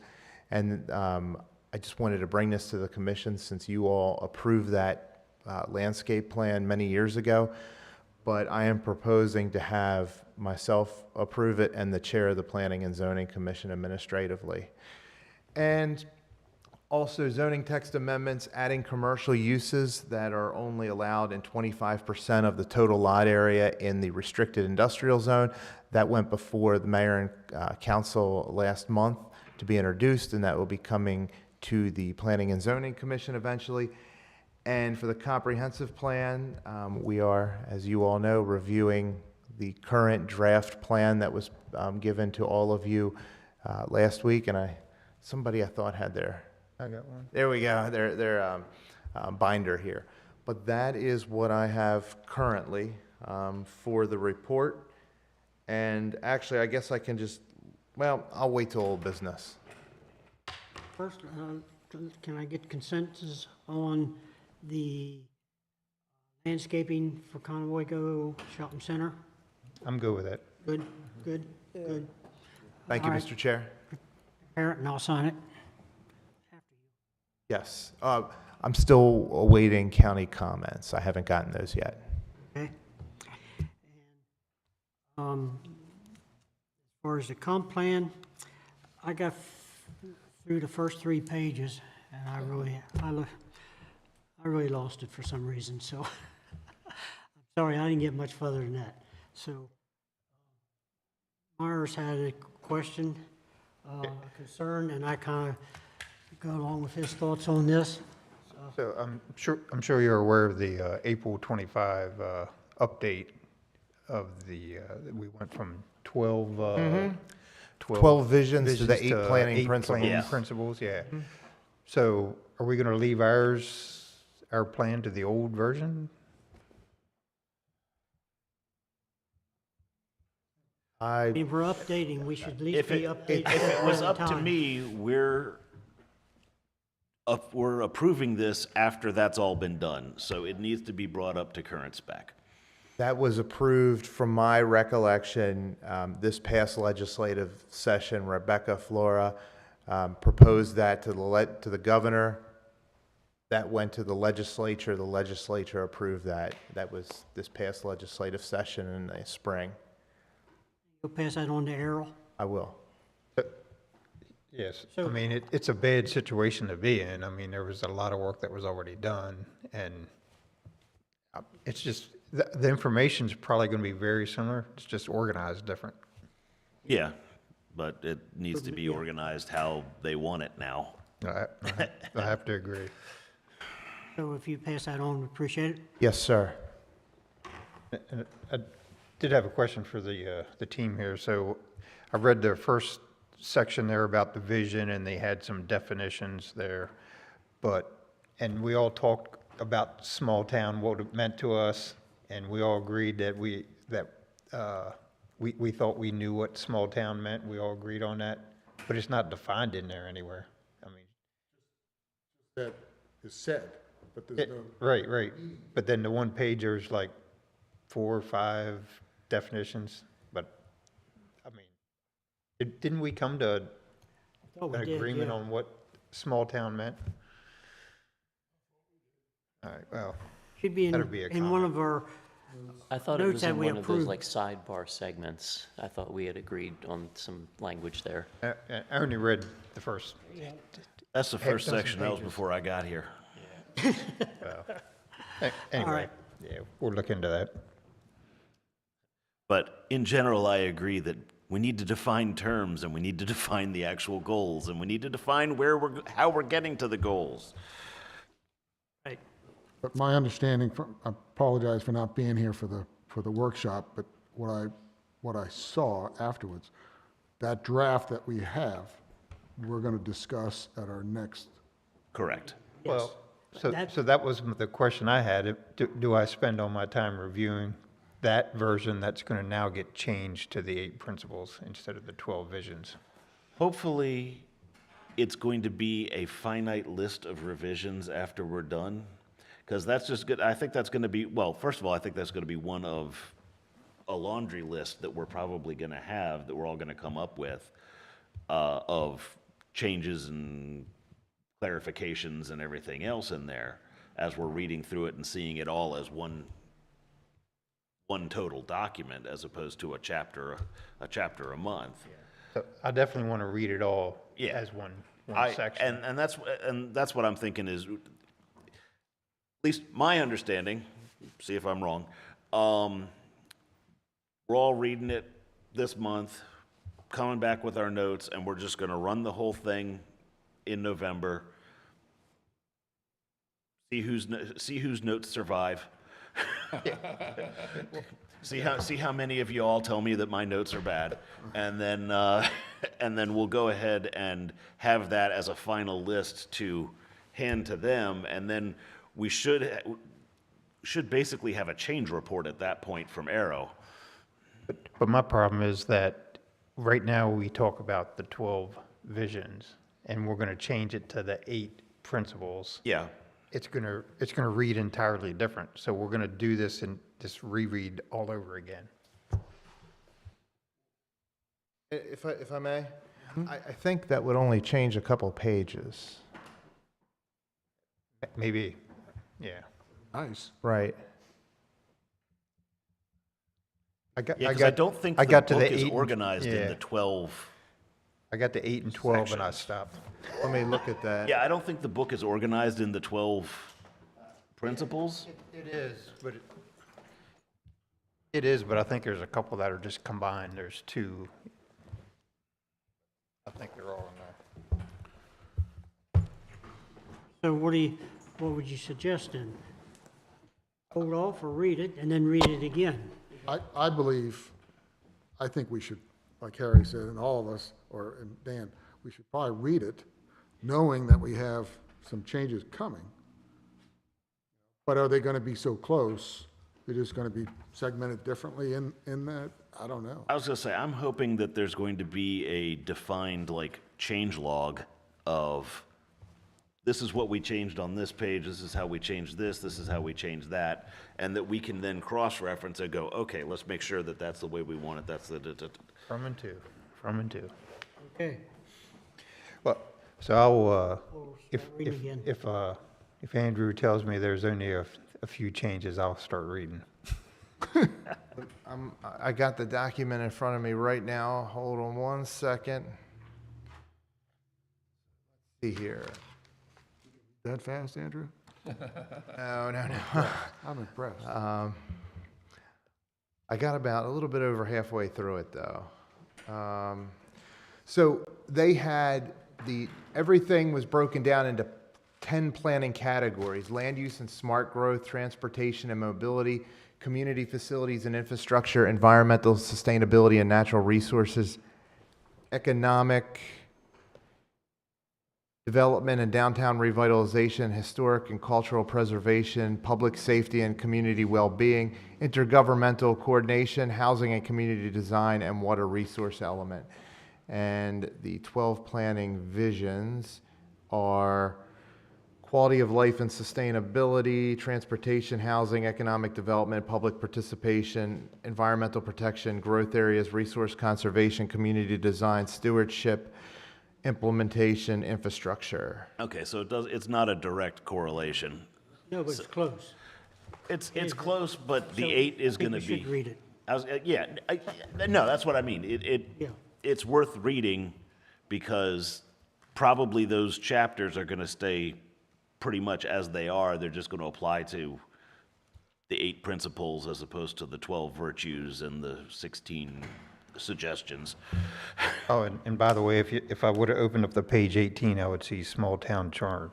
There it is. The entire page that says, what does small town charm mean? That one? Like I said, I got to 8 and 12, and I'm going, what? Am I going to read all this and have to redo it again? So, Really, it's Okay. not easy reading. And if I may add, on top of the comprehensive plan update, Mackenzie, who is the administrative executive assistant, she mailed out all those mailings to the 100 and some plus property owners in the growth areas. So thank you to Mackenzie for getting all those letters out, and they are currently at the post office getting ready to be distributed to the residents in that growth area. Well, not the what's the term I'm looking for? Not inside the city limits, but inside the Yeah, it's the growth area. growth area. Yes. Yeah, growth area is the right. That many? 100? Sir. Yes, sir. Is that registered mail or just regular mail? Regular. Yep, regular. Okay. All right. Kind of jump down the list a little bit here. I got another question for, maybe for Andrew. So when we go through, we have a general description, then we talk about some goals, but to Harry's point, it's nothing really specific of what what we want to do in the town. So I realize this is supposed to be a guidebook and kind of general, but are we going to get specific at all anywhere? I mean, we have, we have the interviews that we had, we had a pretty good response from that. Are we going to take any information from there and specifically put in that these are actions that we want to do? From what I've read so far, so for instance, on page, and for all those different areas, let's see, there's different goals, very broad goals, like on page 29, and this is for transportation, and implementation steps. So for instance, for transportation on page number 32, there's 4 goals and different implementation steps. Anywhere it tells us how we measure these steps that we're doing? I can't think off of the top of my head right now from what I've read. I don't think it does, yeah. That's what we need to add then, because What was that, Dan? way to measure it. What was that, Dan? Not a SMART goal, specific, measurable, yeah, you took the class. And that's from just what I've read. I still have a little bit less than half to go, and I'm scrolling through the document right now, the last several pages. There's like for instance, I'm just shouting it out here as I go along. I'm scrolling down on page 188, implementation pathway, short-term, medium-term, ongoing. So they have, the city may pursue the following steps over time to formalize and strengthen sensitive area protection, amend zoning and subdivision ordinances to adopt expanded stream buffer, slope limitations, and wetland setback, strengthen forest conservation goals by increasing on-site retention or off-site replanting requirements. They have medium-term, 1 to 3 years. I think we get to just. Yeah, sorry. just- Yeah. Are you Yeah. retaining everything you just read? Because that was where I lost it. Oh, no, I got it. You got it, okay. I was gonna say, I'm seeing that there's some of that was in the sections before I got here, but it seemed like by the time I got here, there wasn't a lot of implementation. There was a lot of Yeah. pie in the sky, so maybe as you get to the other half of the, Right. Most of what we did before we got here was the footwork. yeah. I think maybe you're right, we just need to read through it, because we talked in separate chapters all throughout the last couple of months here, so it's kind of, I really need to see it all together to get the feel. Exactly, me too. Okay. So, okay. I'll start reading again. All right. Based on the time, is there anything on the projects that you need to bring to our attention this evening? Everything's moving forward? Just on Garnet Ridge, kind of some back and forth about their sewer pumping station. They're gonna have a private pumping station and force main, and in C. Dan Smith's comment letter, they were directed to basically upgrade things to more of a city specification, and they've kind of come back with, well, if it's gonna be private, why do we need to build it to a city spec? So I asked them if they could, since CLSI is their engineer and is also doing the Mountain Brook project, I asked them to consult with CLSI to see if it appeared that they could achieve gravity sewer flow when the road eventually crosses, from Mountain Brook, eventually crosses FlowServe. And they believe that they can get gravity flow from Garnet Ridge through the bypass, which would negate the long-term need of the pumping station. So that's kind of where that one is. It's been sort of stuck on the pumping station design. And we need to talk internally about whether we want to give them some latitude with the anticipation that it's not going to be a permanent station and a permanent force main. So that's kind of the update on that one, but that's the only one I'm aware of. FlowServe, how we doing FlowServe? Still back and forth with the developer and the We're plant talking. manager. But we're talking, right? Garnet Ridge, have they changed their development? Did they set the houses back a little bit so the cars wouldn't be on the sidewalk? No, they're doing it to the way the code tells them to. Okay.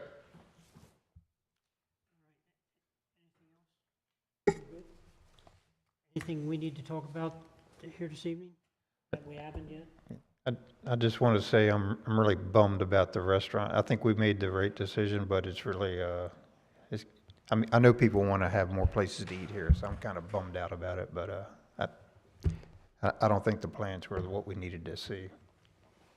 I agree. I think to revisit it, I think we're going in the right direction there, instead of just rubber stamping something. Yep. Right, yeah.